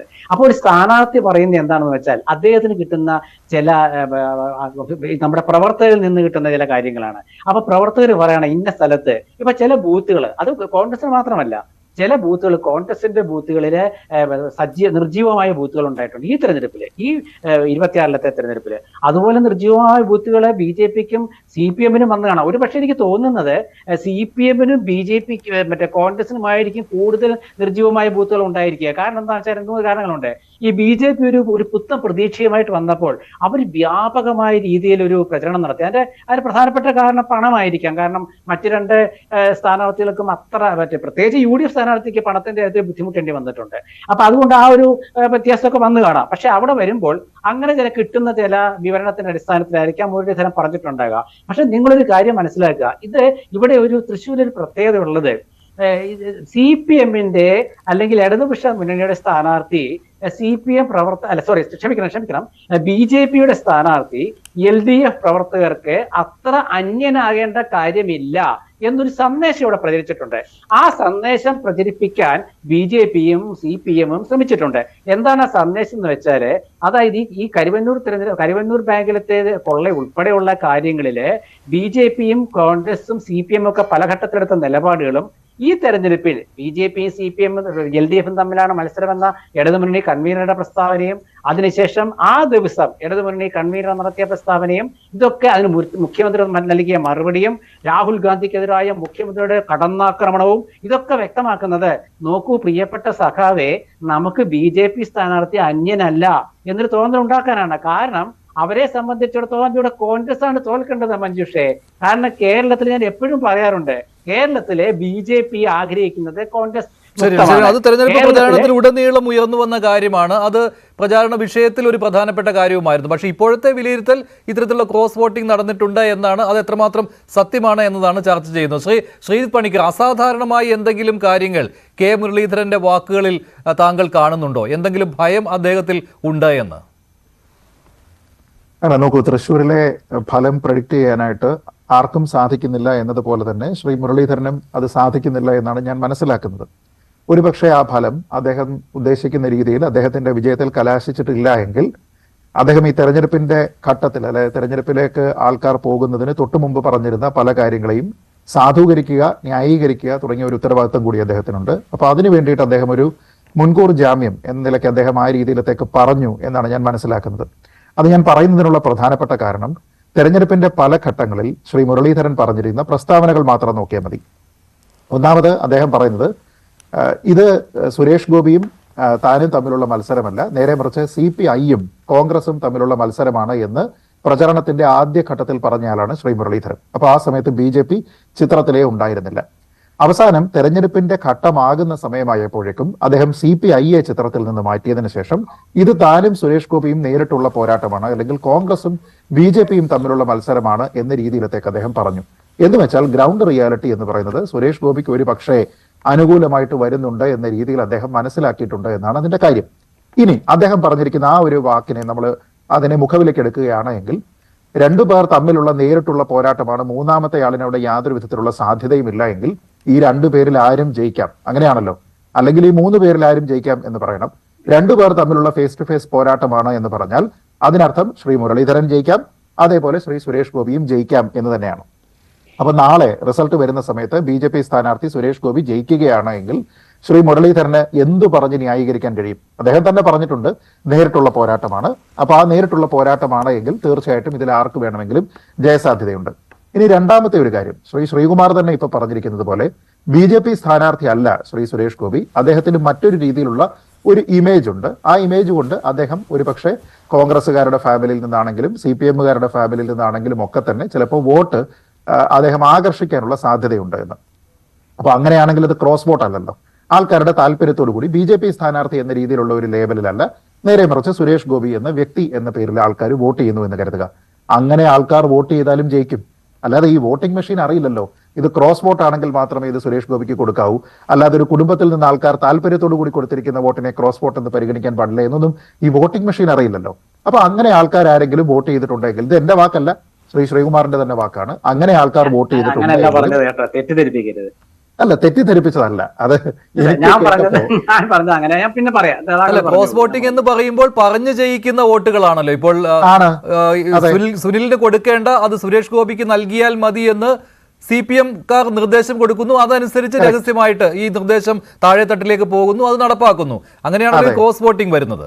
അതാണല്ലോ മുരളി ഉദ്ദേശിച്ചത്. അങ്ങനെ ഗുരുവായൂരിലും നാട്ടികയിലും സംഭവിച്ചിട്ടുണ്ടെന്ന്. അദ്ദേഹം ഗുരുവായൂരും നാട്ടികയും എടുത്തു പറയുന്നത് അവിടെ കൂടുതലായിട്ട് നടന്നിട്ടുണ്ട് എന്ന അർത്ഥത്തിലാണ്. അത് വെച്ച് മറ്റിടങ്ങളിൽ ഇല്ല എന്ന് അദ്ദേഹം ഉദ്ദേശിക്കുന്നുമില്ല, മറ്റിടങ്ങളിലും ഉണ്ട് എന്ന് തന്നെയാണ്. ശരിയാണ്, ആ രീതിയിലൊന്നും വരണമെന്നില്ല. ഞാൻ പറയുന്നത് എന്തുകൊണ്ടാണ് ശ്രീകുമാർ ഇവിടെ സുരേഷ് ഗോപി BJP സ്ഥാനാർത്ഥി എന്ന പരിവേഷത്തിൽ നിന്ന് മാറ്റി അദ്ദേഹത്തിനെ പറയുന്നത് എന്തുകൊണ്ടാണ്? അദ്ദേഹത്തിന്റെ സ്വീകാര്യത കൊണ്ടാണ്. BJP രാഷ്ട്രീയം എന്ന നിലയ്ക്ക് ആർക്കെങ്കിലും ഒരു BJP സ്ഥാനാർത്ഥിയെ, ട്രഡീഷണൽ ആയിട്ട് ഒരു BJP സ്ഥാനാർത്ഥിയെ കാണുന്ന രീതിയിലത്തേക്ക് BJP രാഷ്ട്രീയത്തിനെ കാണാനായിട്ട് സുരേഷ് ഗോപി എന്ന് പറയുന്ന ഒരു സ്ഥാനാർത്ഥിയിൽ കഴിയുന്നില്ല എന്ന് വെച്ച് കഴിഞ്ഞാൽ അതിന്റെ അർത്ഥം എന്താണ്? അദ്ദേഹം മറ്റേതൊക്കെയോ തരത്തിൽ സ്വീകാര്യനാണ് എന്നാണ്. എന്ന് വെച്ചാൽ അവിടെ ഈ പറഞ്ഞിരിക്കുന്ന ഒരു ക്രോസ് വോട്ട് ഇല്ല എങ്കിൽ പോലും ഓർഗാനിക് ആയിട്ട് തന്നെ കോൺഗ്രസ് ഫാമിലികളിൽ നിന്നോ അല്ലെങ്കിൽ കമ്മ്യൂണിസ്റ്റ് ഫാമിലികളിൽ നിന്നോ വോട്ട് കിട്ടാൻ സാധ്യതയുള്ള ഒരാളാണ് സുരേഷ് ഗോപി എന്നല്ലേ അതിനർത്ഥം? ശരി, അതല്ലേ ശ്രീകുമാർ അർത്ഥമാക്കുന്നത്? അങ്ങനെയുള്ള ഒരു വോട്ട് വിഹിതം സുരേഷ് ഗോപിക്ക് കിട്ടുമെന്ന്? ഞാൻ പറഞ്ഞത് അങ്ങനെയല്ല. അതായത് ഞാൻ പറഞ്ഞത് ഈ ക്രോസ് വോട്ടിന്റെ കാര്യത്തെ കുറിച്ച് മഞ്ജുഷ ചോദിച്ചപ്പോൾ ഞാൻ പറഞ്ഞത് തൃശ്ശൂരിലത്തെ ഒരു പത്രപ്രവർത്തകൻ എന്ന നിലയ്ക്ക് എന്റെ അനുഭവത്തിന് കിട്ടിയ കാര്യം, അതായത് ഒരു വീട്ടിലത്തെ ഒരാൾക്ക് ഒരു 5 കോൺഗ്രസ്സുകാരുണ്ടെങ്കിൽ അതിലൊരാൾക്ക്, അല്ലെങ്കിൽ 5 CPMകാരുണ്ടെങ്കിൽ അതിലൊരാൾക്ക് സുരേഷ് ഗോപിയോ എന്ന നടനോടൊരു താല്പര്യം വന്നാൽ ആ വോട്ട് അദ്ദേഹത്തിന് കിട്ടും. അതിലൊരു രാഷ്ട്രീയ താല്പര്യമോ ഒന്നുമല്ല, താല്പര്യമാണ്. ഞാൻ പറഞ്ഞിട്ടെ ഇതാണ് ഞാൻ പറഞ്ഞത്. ഇത് മറിച്ച് BJP എന്ന് പറയുന്ന സംഘടനയെ ഇവിടെ ദുർബലമാണെന്ന് ഞാൻ സ്ഥാപിച്ചിട്ടാണ് ഞാനത് പറഞ്ഞതെന്ന് ആലോചിക്കുക. അപ്പൊ ആ വോട്ട് എന്ന് ഞാൻ പറയാൻ കാരണം, തൃശ്ശൂരിലെ നേരത്തെ മഞ്ജുഷ ചോദിച്ചപ്പോൾ ഈ ക്രോസ് വോട്ടിങ്ങിനെ കുറിച്ച് പറഞ്ഞപ്പോൾ ക്രോസ് വോട്ടിംഗ് അല്ല. ഈ ക്രോസ് വോട്ടിംഗ് എന്ന് നമ്മൾ പറയുന്നത് എങ്ങനെയാണെന്ന് വെച്ചാൽ കോൺഗ്രസ്സുകാരൻ മാർക്സിസ്റ്റുകാരനും മാർക്സിസ്റ്റുകാരൻ കോൺഗ്രസിനും വോട്ട് ചെയ്യണം. ഇതല്ല, ഇത് ചില നിഗമനങ്ങൾ. അതായത് എനിക്ക് സുരേഷ് ഗോപി ഇഷ്ടമാണ്, അദ്ദേഹം ഒരു നടനാണ്, അതുകൊണ്ടൊരു വോട്ട് കൊടുക്കുന്നു. നരേന്ദ്രമോദി എനിക്ക് ഇഷ്ടമാണ്, കാരണം അദ്ദേഹം ഇങ്ങനെയൊക്കെ ചെയ്യുന്നു, അതുകൊണ്ട് വോട്ട് കൊടുക്കുന്നു. അത് BJPക്കുള്ള വോട്ടല്ല, BJPക്കുള്ള വോട്ടുമല്ല. അപ്പൊ നമ്മുടെ ശ്രീജിത്ത് പറയുന്നത് എന്തായാലും വോട്ടില്ല എന്നുള്ളതാണ്. അങ്ങനെ കണക്കൂട്ടാൻ പറ്റില്ല, പറ്റില്ല. അല്ല, നോക്കൂ, ഇവിടെ 2 വ്യക്തികൾ, മഞ്ജുഷ് നോക്കൂ, ശ്രീകുമാർ പറഞ്ഞിരിക്കുന്ന കാര്യത്തിലെ പൊള്ളത്തരം വളരെ വ്യക്തമാണ്. നരേന്ദ്രമോദി എന്ന് പറയുന്ന പൊളിറ്റിക്കൽ ഫിഗറിനെ താല്പര്യപ്പെട്ട ഒരാൾ വോട്ട് കൊടുത്താൽ അത് പൊളിറ്റിക്കൽ വോട്ടല്ല എന്നാണ് ശ്രീകുമാർ പറയുന്നത്. സുരേഷ് ഗോപി എന്ന് പറയുന്ന BJP സ്ഥാനാർത്ഥിക്ക് ഒരാൾ വോട്ട് കൊടുത്താൽ അതൊരു സിനിമാ നടന് കൊടുക്കുന്ന വോട്ടാണ് എന്നാണ് അദ്ദേഹം പറയുന്നത്. അതായത് ഇന്ത്യയിലെ ഏറ്റവും പ്രധാനപ്പെട്ട പൊളിറ്റിക്കൽ വ്യക്തിത്വമായിട്ടുള്ള നരേന്ദ്രമോദിക്ക് കൊടുക്കുന്ന വോട്ട്, അദ്ദേഹത്തിനെ മനസ്സിൽ കണ്ടുകൊണ്ട് ഒരാൾ ഒരു BJP സ്ഥാനാർത്ഥിക്ക് കൊടുക്കുന്ന വോട്ട് പോലും പൊളിറ്റിക്കൽ വോട്ടല്ല എങ്കിൽ പിന്നെ എങ്ങനെയാണ് ചർച്ച സാധ്യമാവുക? അങ്ങനെ വാദിക്കുന്ന ശ്രീകുമാറിനോട് എന്തു മറുവാദമാണ് എനിക്ക് പറയാൻ കഴിയുക? ഞാൻ പറയുന്നത് വളരെ ലളിതമായിട്ടുള്ള കാര്യമാണ്. ഒരു പൊളിറ്റിക്കൽ ഫാമിലി, താങ്കൾ പറഞ്ഞതുപോലെ ഒരു കോൺഗ്രസ് ഫാമിലി ആയിക്കോട്ടെ, അല്ലെങ്കിൽ ഒരു കമ്മ്യൂണിസ്റ്റ് ഫാമിലി ആയിക്കോട്ടെ, അവരെ സംബന്ധിച്ചിടത്തോളം അവരുടെ വോട്ട് എന്ന് പറയുന്നത് തൃശ്ശൂർ പോലെയുള്ള ഒരു മണ്ഡലത്തിൽ പൊളിറ്റിക്കൽ വോട്ടാണ്. ആ പൊളിറ്റിക്കൽ വോട്ട് എന്ന് പറയുന്ന രാഷ്ട്രീയ മനസ്സിലുള്ള ആൾക്കാർ സിനിമാ നടന് വോട്ട് കൊടുക്കുകയാണെങ്കിൽ ഇതേപോലത്തെ സംവിധാനം കൊല്ലത്ത് നടക്കണം. നല്ല നടനാണ് മുകേഷ്, നല്ല നടനാണ് കൃഷ്ണകുമാർ, ഇവർക്കൊക്കെ വോട്ട് കിട്ടണം. അപ്പൊ അങ്ങനെ നോക്കിക്കഴിഞ്ഞാൽ ഇവർക്കെല്ലാം ഇപ്പൊ ഈ കഴിഞ്ഞ 2 തവണയായിട്ട് കഴിഞ്ഞ തവണ 2,93,000 വോട്ടുകൾ സുരേഷ് ഗോപി നേടിയപ്പോൾ അത് രാഷ്ട്രീയ വോട്ടുകൾ എന്ന് പറയുവാൻ പറ്റുകയില്ലല്ലോ. BJPക്ക് തൃശ്ശൂർ അല്ല, അവിടെ ഒരു വ്യത്യാസമുണ്ട്. ആ വ്യത്യാസം എന്ന് പറഞ്ഞാൽ സുരേഷ് ഗോപി എന്ന് പറയുന്ന വ്യക്തി ചെയ്യുന്ന കാര്യങ്ങളാണ്, അവിടെ നടനല്ല. അവിടെയാണ് വ്യത്യാസം. ശ്രീകുമാർ അതൊരു നടനാണ്, നല്ല നടനാണ് എന്ന രീതിയിലാണ് കാണുന്നത്. അങ്ങനെയല്ല. അങ്ങനെയാണെങ്കിൽ നമുക്ക് മോഹൻലാലിനെയോ അമിതാഭ് ബച്ചനെയോ നിർത്തിയാൽ മതിയല്ലോ. അങ്ങനെയല്ല. ഇവിടെ സുരേഷ് ഗോപി എന്ന് പറയുന്ന വ്യക്തി അദ്ദേഹത്തിന്റെ സ്വന്തം നിലയ്ക്ക് പോലും ചെയ്യുന്ന ജീവകാരുണ്യ പ്രവർത്തനങ്ങളുണ്ട്, അദ്ദേഹത്തിന്റെ ഇടപെടലുകളുണ്ട്. ആ കാര്യങ്ങളോട് ആൾക്കാർക്ക് ഒരു താല്പര്യമുണ്ടെങ്കിൽ അത് പൊളിറ്റിക്കൽ എന്ന് കരുതണ്ട, പക്ഷേ സാമൂഹ്യമായിട്ടുള്ള അദ്ദേഹത്തിന്റെ ഒരു കമ്മിറ്റ്മെന്റിന്റെ പേരിൽ കിട്ടുന്ന വോട്ടാണ്. ആ വോട്ടിനെ ഒരു നടന് കിട്ടുന്ന വോട്ട് എന്ന് പറയാൻ പറ്റില്ല. അങ്ങനെയാണെങ്കിൽ മുകേഷിന് കിട്ടണം, അങ്ങനെയാണെങ്കിൽ കൃഷ്ണകുമാറിന് കിട്ടണം. എങ്ങനെയാണ് സുരേഷ് ഗോപിക്ക് ഇപ്പോൾ ഒരു പ്രത്യേകത ഉണ്ടാവുക? ഇനി രണ്ടാമത്തെ കാര്യം, അയോധ്യ എന്ന് പറയുന്നത് തെരഞ്ഞെടുപ്പിൽ ഒരു വിഷയമേ അല്ല എന്ന് ഏതാനും ദിവസങ്ങൾക്ക് മുൻപുള്ള ചർച്ചകളിൽ പറഞ്ഞിരിക്കുന്ന ആൾക്കാർ ഇന്ന് അയോധ്യ എന്ന് പറയുന്നത് കൂടി ഒരു വിഷയമാണ് എന്ന രീതിയിലത്തേക്ക് പറയുന്നു. ഈ അയോധ്യയൊക്കെ കൊണ്ടുവരുന്നതിന് മുമ്പ് ഞാൻ പറയുന്ന രണ്ട് കാര്യങ്ങൾ, തൃശ്ശൂരിൽ മാത്രമായിട്ട് പ്രത്യേകിച്ച് കഴിവന്നൂർ എന്ന് പറയുന്ന ഒരു വിഷയം, ആ വിഷയത്തിൽ ഇനി ഏതെങ്കിലും രീതിയിലുള്ള ഒരു സഹായഹസ്തം കിട്ടാൻ സാധ്യതയുള്ളത് കേന്ദ്ര സർക്കാരിന്റെയോ കേന്ദ്ര അന്വേഷണ ഏജൻസികളുടെയോ ഭാഗത്തു നിന്ന് മാത്രമാണ് എന്ന് ചിന്തിക്കുന്ന ഒരു ആവറേജ് തൃശ്ശൂരുകാരനെ സംബന്ധിച്ചിടത്തോളം അയാൾക്ക് സുരേഷ് ഗോപി എന്ന നടനെയോ സുരേഷ് ഗോപി എന്ന ജീവകാരുണ്യ പ്രവർത്തകനെയോ BJPയെയോ നരേന്ദ്രമോദി എന്ന് പറയുന്ന ആളിനെയോ മാറ്റി നിർത്തിയാൽ പോലും ആ ഒരു പൊളിറ്റിക്കൽ വോട്ട് വേണമെങ്കിൽ അവിടെ BJPക്ക് കൊടുക്കാം. 2, പൂരത്തിന്റെ അതിന്റെ സംഘാടനത്തിലുണ്ടായിരുന്ന പാളിച്ച, ആ പാളിച്ച എന്ന് പറയുന്നത് ഏതായാലും അത് CPIക്ക് അനുകൂലമായിട്ടുള്ള വോട്ടായിട്ട് വരികയില്ല. അപ്പൊ അങ്ങനെ നോക്കിക്കഴിഞ്ഞാൽ അവിടെയുള്ള ഉണ്ടാകുന്ന ഇടപെടലുകളുമായി ബന്ധപ്പെട്ടിട്ടാണെങ്കിലും ആ വിഷയത്തിനെ രാഷ്ട്രീയവൽക്കരിക്കരുത് എന്ന് പറഞ്ഞുകൊണ്ട്, എന്നാൽ ആ ഒരു വിഷയത്തിൽ ഇടപെട്ടുകൊണ്ട് തന്നെ നേരത്തെ പറഞ്ഞിരിക്കുന്ന സാമൂഹ്യ പ്രതിബദ്ധതയോടുകൂടി ഒരാൾ പെരുമാറിയിട്ടുണ്ട് എങ്കിൽ തീർച്ചയായിട്ടും ആ വോട്ട് ഒരു പൊളിറ്റിക്കൽ വോട്ടായി മാറുകയാണെങ്കിൽ ആർക്കാണ് ബാധിക്കുക സുരേഷ് ഗോപിക്ക് കിട്ടിയിട്ടുണ്ട് എന്ന തിരിച്ചറിവിൽ അതുണ്ടാക്കുന്ന ഡാമേജ് ഒഴിവാക്കുന്നതിന് വേണ്ടി മുരളീധരന്റെ തുറന്നു പറച്ചിൽ എന്ന് കരുതിയാൽ മതിയോ ഈ CPM BJP ക്രോസ് വോട്ടിംഗ് എന്നുള്ളത്? അല്ല, അങ്ങനെയാണെങ്കിൽ ഞാൻ മനസ്സിലാക്കുന്നത് മുരളീധരൻ വളരെ നല്ല പൊളിറ്റിക്കൽ അക്യൂമൻ ഉള്ള ഒരു നേതാവ് തന്നെയാണ്. ഗ്രൗണ്ട് റിയാലിറ്റി എന്താണ് എന്നതിനെ പറ്റി അദ്ദേഹത്തിന് അറിയാം. തെരഞ്ഞെടുപ്പിന് മുമ്പ് നമ്മൾ പലപ്പോഴും ആത്മവിശ്വാസത്തിന് വേണ്ടി മറ്റുള്ള ആൾക്കാരെ സ്വാധീനിക്കുന്നതിന് വേണ്ടി ഒക്കെ പറയുന്ന വാക്കുകൾ ഒരുപക്ഷെ തെരഞ്ഞെടുപ്പിന് ശേഷം നമ്മൾ പറഞ്ഞതുകൊണ്ട് പ്രത്യേകിച്ച് കാര്യമില്ല. കാരണം ഈ വോട്ടെല്ലാം പെട്ടിയിലായിട്ട് ഇരിക്കുകയാണ്. ഇനി നമ്മൾ ഒന്നും പറഞ്ഞിട്ട് കാര്യമൊന്നുമില്ല. നമ്മുടെ ഒരു വാക്കും ഒരു രീതിയിലും അതിനെ അഫക്ട് ചെയ്യാൻ പോകുന്നില്ല. ഞാൻ പറയുന്നത് ഡീൽ ഇവിടെ ഉണ്ട് എങ്കിൽ BJP ജയിക്കണം. അല്ലാതെ ഡീൽ ഇവിടെ ഉണ്ട് എങ്കിലും ഞാൻ ജയിക്കും എന്ന് പറയാൻ പറ്റില്ല. ഇവിടെ 2 കാര്യമുണ്ട്. കോൺഗ്രസിന്റെ ഒരു സമ്മേളനം നടന്നതിന് ശേഷം നമ്മൾ അതിൽ നിന്ന് അറിഞ്ഞല്ലോ 4 മണ്ഡലങ്ങളിലാണ് വളരെ ബലാബലമായിട്ടുള്ള ഫൈറ്റ് ഉള്ളത് എന്ന് പറയുന്നത്. ആറ്റിങ്ങൽ, മാവേലിക്കര, പാലക്കാട്, കണ്ണൂർ. എങ്കിൽ പോലും നേരിയ ഭൂരിപക്ഷത്തിലാണെങ്കിലും ഇവിടെ എല്ലാം ജയിച്ച് 20-ൽ 20 UDF നേടും എന്ന് അവർ പറയുന്നു. അവർ ആ പറയുന്ന സ്ഥലത്ത് ഒരു ടൈറ്റ് കോമ്പറ്റീഷൻ ആയിട്ട് പോലും അവരെന്താ തൃശ്ശൂർ പറയാത്തത്? അപ്പൊ അവർക്കറിയാത്ത എന്ത് കാര്യമാണ് മുരളീധരൻ പറയുന്നത്? മുരളീധരനും അവിടെ ഉണ്ടായിരുന്നില്ലേ? അപ്പൊ ഞാൻ പറയുന്നത് ഡീൽ ഉണ്ടെങ്കിൽ തീർച്ചയായിട്ടും അവിടെ BJP. പിന്നെ നേരിട്ട് അറിയാവുന്ന കാര്യമാണ് CR നീലകണ്ഠൻ ഇവിടെ പറഞ്ഞത്. അതായത് വോട്ട് ചെയ്യാൻ പോകാത്ത ആളുകളുണ്ട്. അതായത് ഈ ഡീലിന് നിന്നു കൊടുക്കാൻ താല്പര്യമില്ല എന്നതുകൊണ്ട് വോട്ട് ചെയ്യേണ്ട എന്ന് തീരുമാനിച്ചവർ, BJPക്ക് വോട്ട് ചെയ്യാൻ വയ്യ എന്നതുകൊണ്ട് വോട്ട് ചെയ്യാത്ത CPM കുടുംബങ്ങൾ, അതേക്കുറിച്ച് ഇവിടെ CR സൂചിപ്പിച്ചിരുന്നു, നേരിട്ട് ഉള്ള അറിവ് എന്ന രീതിയിൽ. അതിനോട് താങ്കൾ യോജിക്കുന്നില്ല? അല്ല, എങ്കിൽ ഡീലില്ല. ഞാൻ പറഞ്ഞത് ഡീൽ ഉണ്ടാകുന്നത് എപ്പോഴാണ്? നിങ്ങൾ മറ്റൊരാളിന് വോട്ട് മറിച്ചു കൊടുക്കുന്ന സമയത്താണ് ഡീൽ ഉണ്ടാവുക. അവിടെ ആ ഡീലിൽ താല്പര്യമില്ലാത്ത ആൾ ചെയ്യുന്നത് എന്താണ്? അങ്ങനെ ഒരു വിപ്പ്, ഒരു പാർട്ടി വിപ്പ് എന്ന രീതിയിൽ ഒരു പാർട്ടി പ്രവർത്തകന് കിട്ടിയിട്ടുണ്ടെങ്കിൽ അയാൾക്ക് താല്പര്യമില്ലാതെ ഞാൻ അവിടെ വോട്ട് ചെയ്യാൻ പോകുന്നില്ല എന്നല്ല പറയേണ്ടത്. പോകുന്നില്ല എങ്കിൽ ഡീൽ വിജയിക്കുന്നില്ല എന്നാണല്ലോ. അല്ല, ഞാൻ പറയുന്നത് അങ്ങനെ ഒരു ഡീൽ ഉണ്ടെങ്കിൽ എന്താണ്? ഡീൽ ഉണ്ടെങ്കിലോ ഇല്ലെങ്കിലോ അയാൾ അതിന് നിന്നു കൊടുക്കാൻ തയ്യാറല്ലാത്ത ഒരാള് പരസ്യമായിട്ട് ഞാൻ ഇതിനെ വെല്ലുവിളിക്കുന്നു, ഞാൻ ഇതിന് ചേരുന്നില്ല എന്ന് പറഞ്ഞ് വീട്ടിലിരിക്കുകയാണോ ചെയ്യേണ്ടത്? അവർ ചെയ്യേണ്ടത് അവിടെ പോയിട്ട് അവരുടെ മനസാക്ഷിക്ക് അനുസരിച്ച് അവരുടെ പാർട്ടിക്ക് തന്നെ ഈ വിപ്പ് ലംഘിച്ച് BJP-ക്ക് കൊടുക്കുന്നില്ല, ഞാൻ എന്റെ പാർട്ടിക്ക് തന്നെ കൊടുക്കുകയുള്ളൂ എന്ന് പറഞ്ഞ് കൊടുക്കണം. അതല്ലാതെ മാറി നിന്ന് കഴിഞ്ഞാൽ ഇത് പാർട്ടി. ശരി, എതിർപ്പുണ്ടോ താങ്കൾക്ക്? ഈ ഒരു നിരീക്ഷണത്തിൽ എതിർപ്പുണ്ടോ? എനിക്ക് ഒരിക്കലും യോജിപ്പില്ല ശ്രീജിത്ത് പണിക്കരുടെ. കാരണം എന്താ വെച്ചാൽ ഇപ്പം ഞാൻ പറഞ്ഞത് 15 അല്ല 10, 20, 20, 15, 20 അല്ലെങ്കിൽ 25 കൊല്ലം CPM അനുഭാവിയായിരുന്ന ഒരാളുടെ മനസ്സ് വായിച്ചുകൊണ്ടാണ് ഞാനിത് പറയുന്നത്. പാർട്ടി അങ്ങനെ സർക്കുലർ ഇറക്കൊന്നുമില്ല, വിപ്പ് കൊടുക്കില്ല. എങ്ങനെയാണ് വോട്ട് ഡീൽ ചെയ്യുന്നത്? ഡീൽ ചെയ്യുന്നത് ഇപ്പോൾ എല്ലാ ബ്രാഞ്ചുകളിലേക്കും കത്ത് കൊടുത്തിട്ട് നിങ്ങളുടെ ബ്രാഞ്ച് വോട്ടൊക്കെ ചെയ്യണമെന്ന് പറഞ്ഞിട്ടാണോ? അല്ല. പൊളിറ്റിക്കൽ ഡീൽ എന്ന് പറയുന്നത് അണ്ടർ ഹാൻഡ് ഡീലാണ്. അതിന് പലതരം കാര്യങ്ങളുണ്ട്. ഇപ്പോൾ ഉദാഹരണം, തൃശ്ശൂർ പൂരത്തിൻ്റെ സംഭവം തന്നെ എടുക്കാം. തൃശ്ശൂർ പൂരത്തിൻ്റെ സംഭവത്തിൽ കേരള ഗവൺമെൻറ്റിന് വലിയ തോതിലുള്ള ഒരു പ്രശ്നം പോലീസിൻ്റെ ഭാഗത്തുനിന്ന് അവിടെ ഉണ്ടായിട്ടുണ്ട്. ആ പ്രശ്നം ഉണ്ടാക്കുകയും ആ പ്രശ്നം പരിഹരിക്കാൻ സുരേഷ് ഗോപി രംഗത്ത് വരികയും ചെയ്യുന്ന ഒരു ഡ്രാമ സീൻ, അതൊരു ഡ്രാമയാണെങ്കിലും അത് കേരളത്തിലെ LDF നേതൃത്വം, ഞാനാണെന്നല്ല പറയുന്നത്, അങ്ങനെ ചെയ്യാലോ. അങ്ങനെ നിരവധി കാര്യങ്ങൾ ചെയ്യാമെന്ന് പറഞ്ഞാൽ ഇപ്പോൾ അതാണ്. പക്ഷേ ആ മെസ്സേജ് താഴേക്ക് ചെല്ലുമ്പോൾ എല്ലാവരും അത് അങ്ങനെ തന്നെ അനുസരിച്ചോളുന്നില്ല. ഞാൻ വോട്ട് ചെയ്യാത്തവരുണ്ടെന്ന് പറഞ്ഞത് ഒരു ഉദാഹരണമാണ്. വോട്ട് ചെയ്യാത്തവരുണ്ടാവാം. ശ്രീജിത്ത് പണിക്കർ പറഞ്ഞ പോലെ അവനവൻ്റെ പാർട്ടിക്ക് തന്നെ പോയി വോട്ട് ചെയ്തവരുണ്ടാവാം. ഇനി പോയി മുരളീധരൻ വോട്ട് ചെയ്തവരും ഉണ്ടാവാം. എന്നാൽ BJP എങ്ങനെയാണ് തോൽക്കട്ടെ എൻ്റെ പാർട്ടി ചെയ്യുകയാണെങ്കിൽ, അങ്ങനെ അതൊരു രാഷ്ട്രീയമാണ്. ഒരു CPM-കാരൻ്റെ ഉള്ളിലുണ്ടാകുന്ന ഒരു രാഷ്ട്രീയമാണ്. അങ്ങനെ BJP ഇവിടെ ജയിക്കണ്ട എന്ന് ഒരു CPM രാഷ്ട്രീയക്കാരന് തീരുമാനിക്കാം. അപ്പോൾ 3 ഓപ്ഷനും ഉണ്ട്. ഞാൻ പറഞ്ഞത്, ഒരാൾ പോയില്ല എങ്കിൽ, ഒരു CPM-കാരൻ പോയില്ല എങ്കിൽ അയാൾ എത്രത്തോളം നിരാശനാണ് എന്നതിൻ്റെ ലക്ഷണമായിട്ടാണ് പറഞ്ഞത്. അത് ക്രോസ് വോട്ടിങ്ങിൻ്റെ ലക്ഷണമല്ല. ക്രോസ് വോട്ടിംഗ് രണ്ടാമത്തെ വിഷയമാണ്.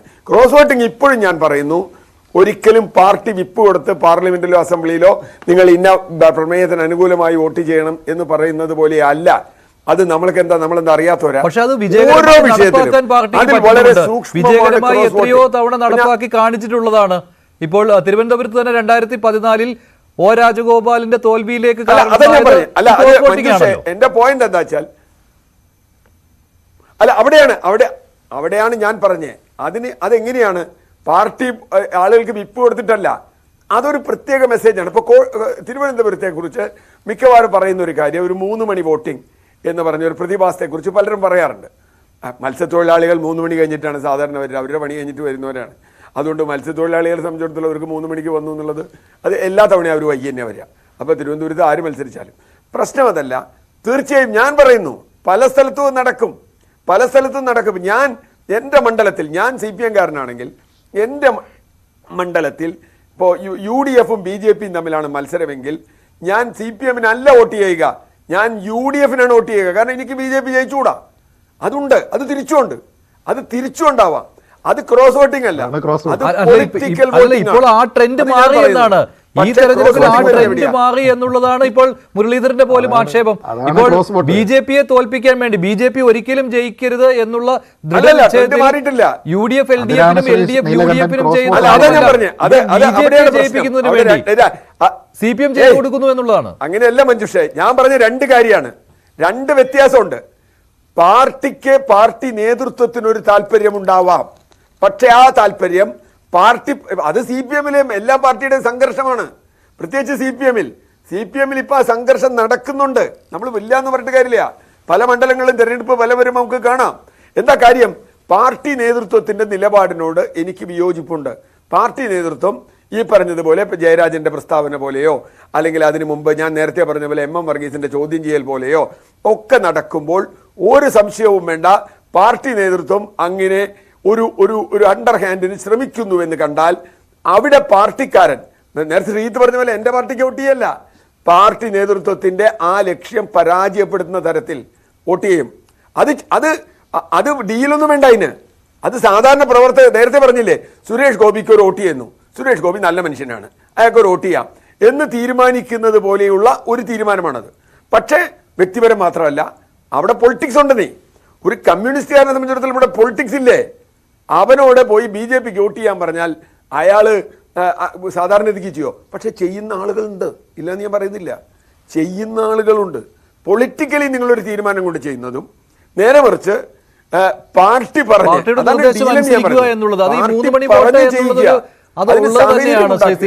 താങ്കൾക്കും അറിയാവുന്നതാണല്ലോ. 3 മണി വോട്ട് എന്ന് പറയുന്നത് വൈകി വരുന്ന തൊഴിലാളികൾ വോട്ട് ചെയ്യുന്നത് മാത്രമല്ല, അത് പാർട്ടി നിർദ്ദേശം അനുസരിച്ച് കാത്തിരുന്ന് ചെയ്യുന്ന കാര്യമാണ്.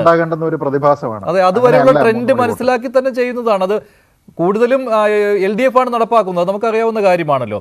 അതിൽ നിന്ന് വ്യത്യസ്തമായി തൃശ്ശൂരിൽ പ്രതിഭാസം സംഭവിച്ചു എന്നാണ് മുരളീധരൻ പറയുന്നത്. നമുക്ക് മുരളീധരന്റെ വാക്കുകളെ ഇപ്പോൾ നമുക്ക് ചർച്ച ചെയ്യാൻ പറ്റുകയുള്ളൂ. N. ശ്രീകുമാർ, ഇതൊക്കെ ഇപ്പോൾ മുൻകൂർ ജാമ്യം എടുക്കലാണ് എന്ന് ശ്രീജിത്ത് പറയുകയാണ് മുരളീധരന്റെ. അതായത് ഒരു രാഷ്ട്രീയ കക്ഷിയുടെ നേതാവ് മത്സരിക്കുമ്പോൾ, പ്രത്യേകിച്ച് KPCCയുടെ മുൻ പ്രസിഡന്റായ മുരളീധരൻ മത്സരിക്കുമ്പോൾ, അദ്ദേഹം ചില നിരീക്ഷണങ്ങൾ നടത്തുന്നത് പരാജയഭീതി കൊണ്ടാണെന്ന് പറയുന്നത് മനസ്സിൽ വേറൊരു സ്ഥാനാർത്ഥിയുടെ ജയം കാണുന്ന കൊണ്ടായിരിക്കാം ഒരു പക്ഷേ ശ്രീജിത്ത് അങ്ങനെ പറയുന്നത്. ഞാൻ പറഞ്ഞ കാര്യങ്ങൾ ഒരു വസ്തുതയാണ്. പക്ഷെ ശ്രീജിത്ത് അദ്ദേഹത്തിന് ഇഷ്ടമുള്ള ഒരു സ്ഥാനാർത്ഥിയുടെ പേരിലാക്കി മാറ്റാൻ ശ്രമിക്കുകയാണ്. ഞാൻ പറഞ്ഞ എന്താണ്, ഒരു കുടുംബത്തിലെ, ഒരു രാഷ്ട്രീയ ചിന്തയുള്ള ഒരു കുടുംബത്തിലെ ഒരാള് ഇത്തവണ സുരേഷ് ഗോപിക്ക് ഒരു വോട്ട് ചെയ്തിട്ടുണ്ടെങ്കിൽ ആ വോട്ട് ഇത്തവണത്തെ ഒരു പ്രത്യേകതയാണ് എന്ന് ഞാൻ പറയാൻ കാരണം അദ്ദേഹം ഒരു നടനായി എന്ന് പറഞ്ഞുകൊണ്ട് എന്നുള്ളത് കൊണ്ടാണ്. അതിന്റെ ഒപ്പം തന്നെ നിങ്ങളൊരു കാര്യം ആലോചിക്കണം. അതേപോലെ BJPക്കാര് തിരിച്ചു വോട്ട് ചെയ്യുന്നുണ്ട്. അതേപോലെ കോൺഗ്രസ്സുകാർ, LDFിൽ പെട്ടവരും, നേരത്തെ CR പറഞ്ഞതുപോലെ CPMൽ പെട്ടവരും, ഭരണവിരുദ്ധ വികാരം ഉള്ളവരും, അഹങ്കാരത്തെ ശമിപ്പിക്കണമെന്ന് ആഗ്രഹിക്കുന്നവരും ഒക്കെ കോൺഗ്രസിന് വോട്ട് ചെയ്തിട്ടുണ്ട്. അത് ഞാൻ ഇവിടെ പറയുന്നില്ല. ഇവിടെ ഞാൻ പറയുന്ന സുരേഷ് ഗോപിക്ക് കിട്ടുന്ന വ്യക്തിപരമായ വോട്ട് അദ്ദേഹത്തിന്റെ ഭൂരിപക്ഷം വർദ്ധിപ്പിക്കും എന്ന തോന്നലാണ് ശ്രീജിത്ത് ഉണ്ടാക്കുന്നത്. അതല്ല ഞാൻ പറഞ്ഞത്. ഞാൻ പറഞ്ഞത് ഒരു വസ്തുതയാണ്, എനിക്ക് അറിയാവുന്ന വസ്തുതയാണ്. അറിയാവുന്ന വസ്തുത ഞാനൊരു ചാനൽ ചർച്ചയെ പറയുന്നത്, നാളെ ഇത് ഏതൊരു രാഷ്ട്രീയ കക്ഷിക്കും ഇത് പഠിക്കേണ്ട വിഷയമാണ്. കാരണം ഇവിടെ ഒരു രാഷ്ട്രീയ ചിന്താഗതിയുള്ള ഒരു കുടുംബത്തിലെ 5 കോൺഗ്രസ്സുകാരോ 5 CPMകാരോ ഉണ്ടെങ്കിൽ അതിലൊരാൾ സുരേഷ് ഗോപിക്ക് ഒരു നടൻ കഴിഞ്ഞ 3 വർഷമായിട്ട് മത്സരിക്കുകയാണ്, 2 തവണയായിട്ട് മത്സരിക്കുകയാണ്, 2 തവണയും തോറ്റു, നമുക്ക് ഇഷ്ടപ്പെട്ടൊരു നടനാണ്, ഒരു വോട്ട് അദ്ദേഹത്തിന് കൊടുക്കാം എന്ന് പറയുമ്പോൾ അത് BJPക്കുള്ള വോട്ടായിട്ട് കണക്ക് കൂട്ടരുത്, അത് എക്സ്ട്രാ ബോണസ് ഉള്ള വോട്ടായിട്ട് കണക്ക് കൂട്ടരുത്. അവിടെ കുറെ വോട്ടുകൾ ചോരുന്നുണ്ട്. നരേന്ദ്രമോദിയുടെ ഗ്യാരണ്ടിയിൽ വിശ്വാസമില്ലാത്ത, BJPയിൽ വിശ്വാസമില്ലാത്ത വോട്ടുകൾ പോകുന്നുണ്ട്. ഇപ്പൊ ഇവിടെ പൂരത്തെ കുറിച്ച് ശ്രീ CR നീലാണ്ടൻ പറഞ്ഞു. എനിക്ക് വ്യത്യസ്ത അഭിപ്രായമുള്ളത്. കാരണം ഈ പൂരം എന്ന് പറയുന്നത് തൃശ്ശൂരിന്റെ ഒരു തൃശ്ശൂർ അസംബ്ലി മണ്ഡലത്തിനെ ബാധിക്കുന്നതല്ല, അവിടെ പ്രചാരണമുള്ള, അവിടെ സംഘാടന മികവുള്ള ഒരു ഗ്രൂപ്പിന്റെ കയ്യിലാണ് തൃശ്ശൂർ പൂരത്തിന്റെ സംഘാടനം. 1000 സംഘാടകരുണ്ടെങ്കിൽ 500 പേർക്കും രാഷ്ട്രീയമുണ്ട്. ബാക്കി 500 പേരിലെ വ്യത്യസ്ത അനുഭാവികളുണ്ട്. അതൊന്നും തെരഞ്ഞെടുപ്പിനെ ബാധിക്കുമെന്ന് ഞാൻ കരുതുന്നില്ല. പക്ഷേ ഇത് തെരഞ്ഞെടുപ്പിനെ വിഷയമാക്കാമെന്ന് കരുതി ശ്രീ സുരേഷ് ഗോപി ഇടപെട്ടു എന്നുള്ളത് നമ്മൾ കണ്ടതാണ്. പക്ഷെ ഒരു വിഷയമായി വന്ന സമയത്താണ് ഈ കെ മുരളീധരൻ ട്രാക്ക് മാറ്റിയത്. അതുവരെ അദ്ദേഹം പറഞ്ഞുകൊണ്ടിരുന്നത് LDFും UDFും തമ്മിലുള്ള മത്സരമായിരുന്നു എന്നാണ്. പക്ഷെ അത് വന്നതോടുകൂടി അദ്ദേഹം ട്രാക്ക് മാറ്റി, സുരേഷ് ഗോപിയും ഞാനും തമ്മിലുള്ള മത്സരം എന്നാക്കി മാറ്റി. അപ്പോൾ ആ ഒരു ഫേവർ കിട്ടുന്നത് സുരേഷ് ഗോപിക്കാണ് എന്ന് അദ്ദേഹം തിരിച്ചറിഞ്ഞു. അവിടെ അദ്ദേഹം LDFന്റെ വോട്ടുകൾ ആഗ്രഹിച്ചു, ഇല്ലേ?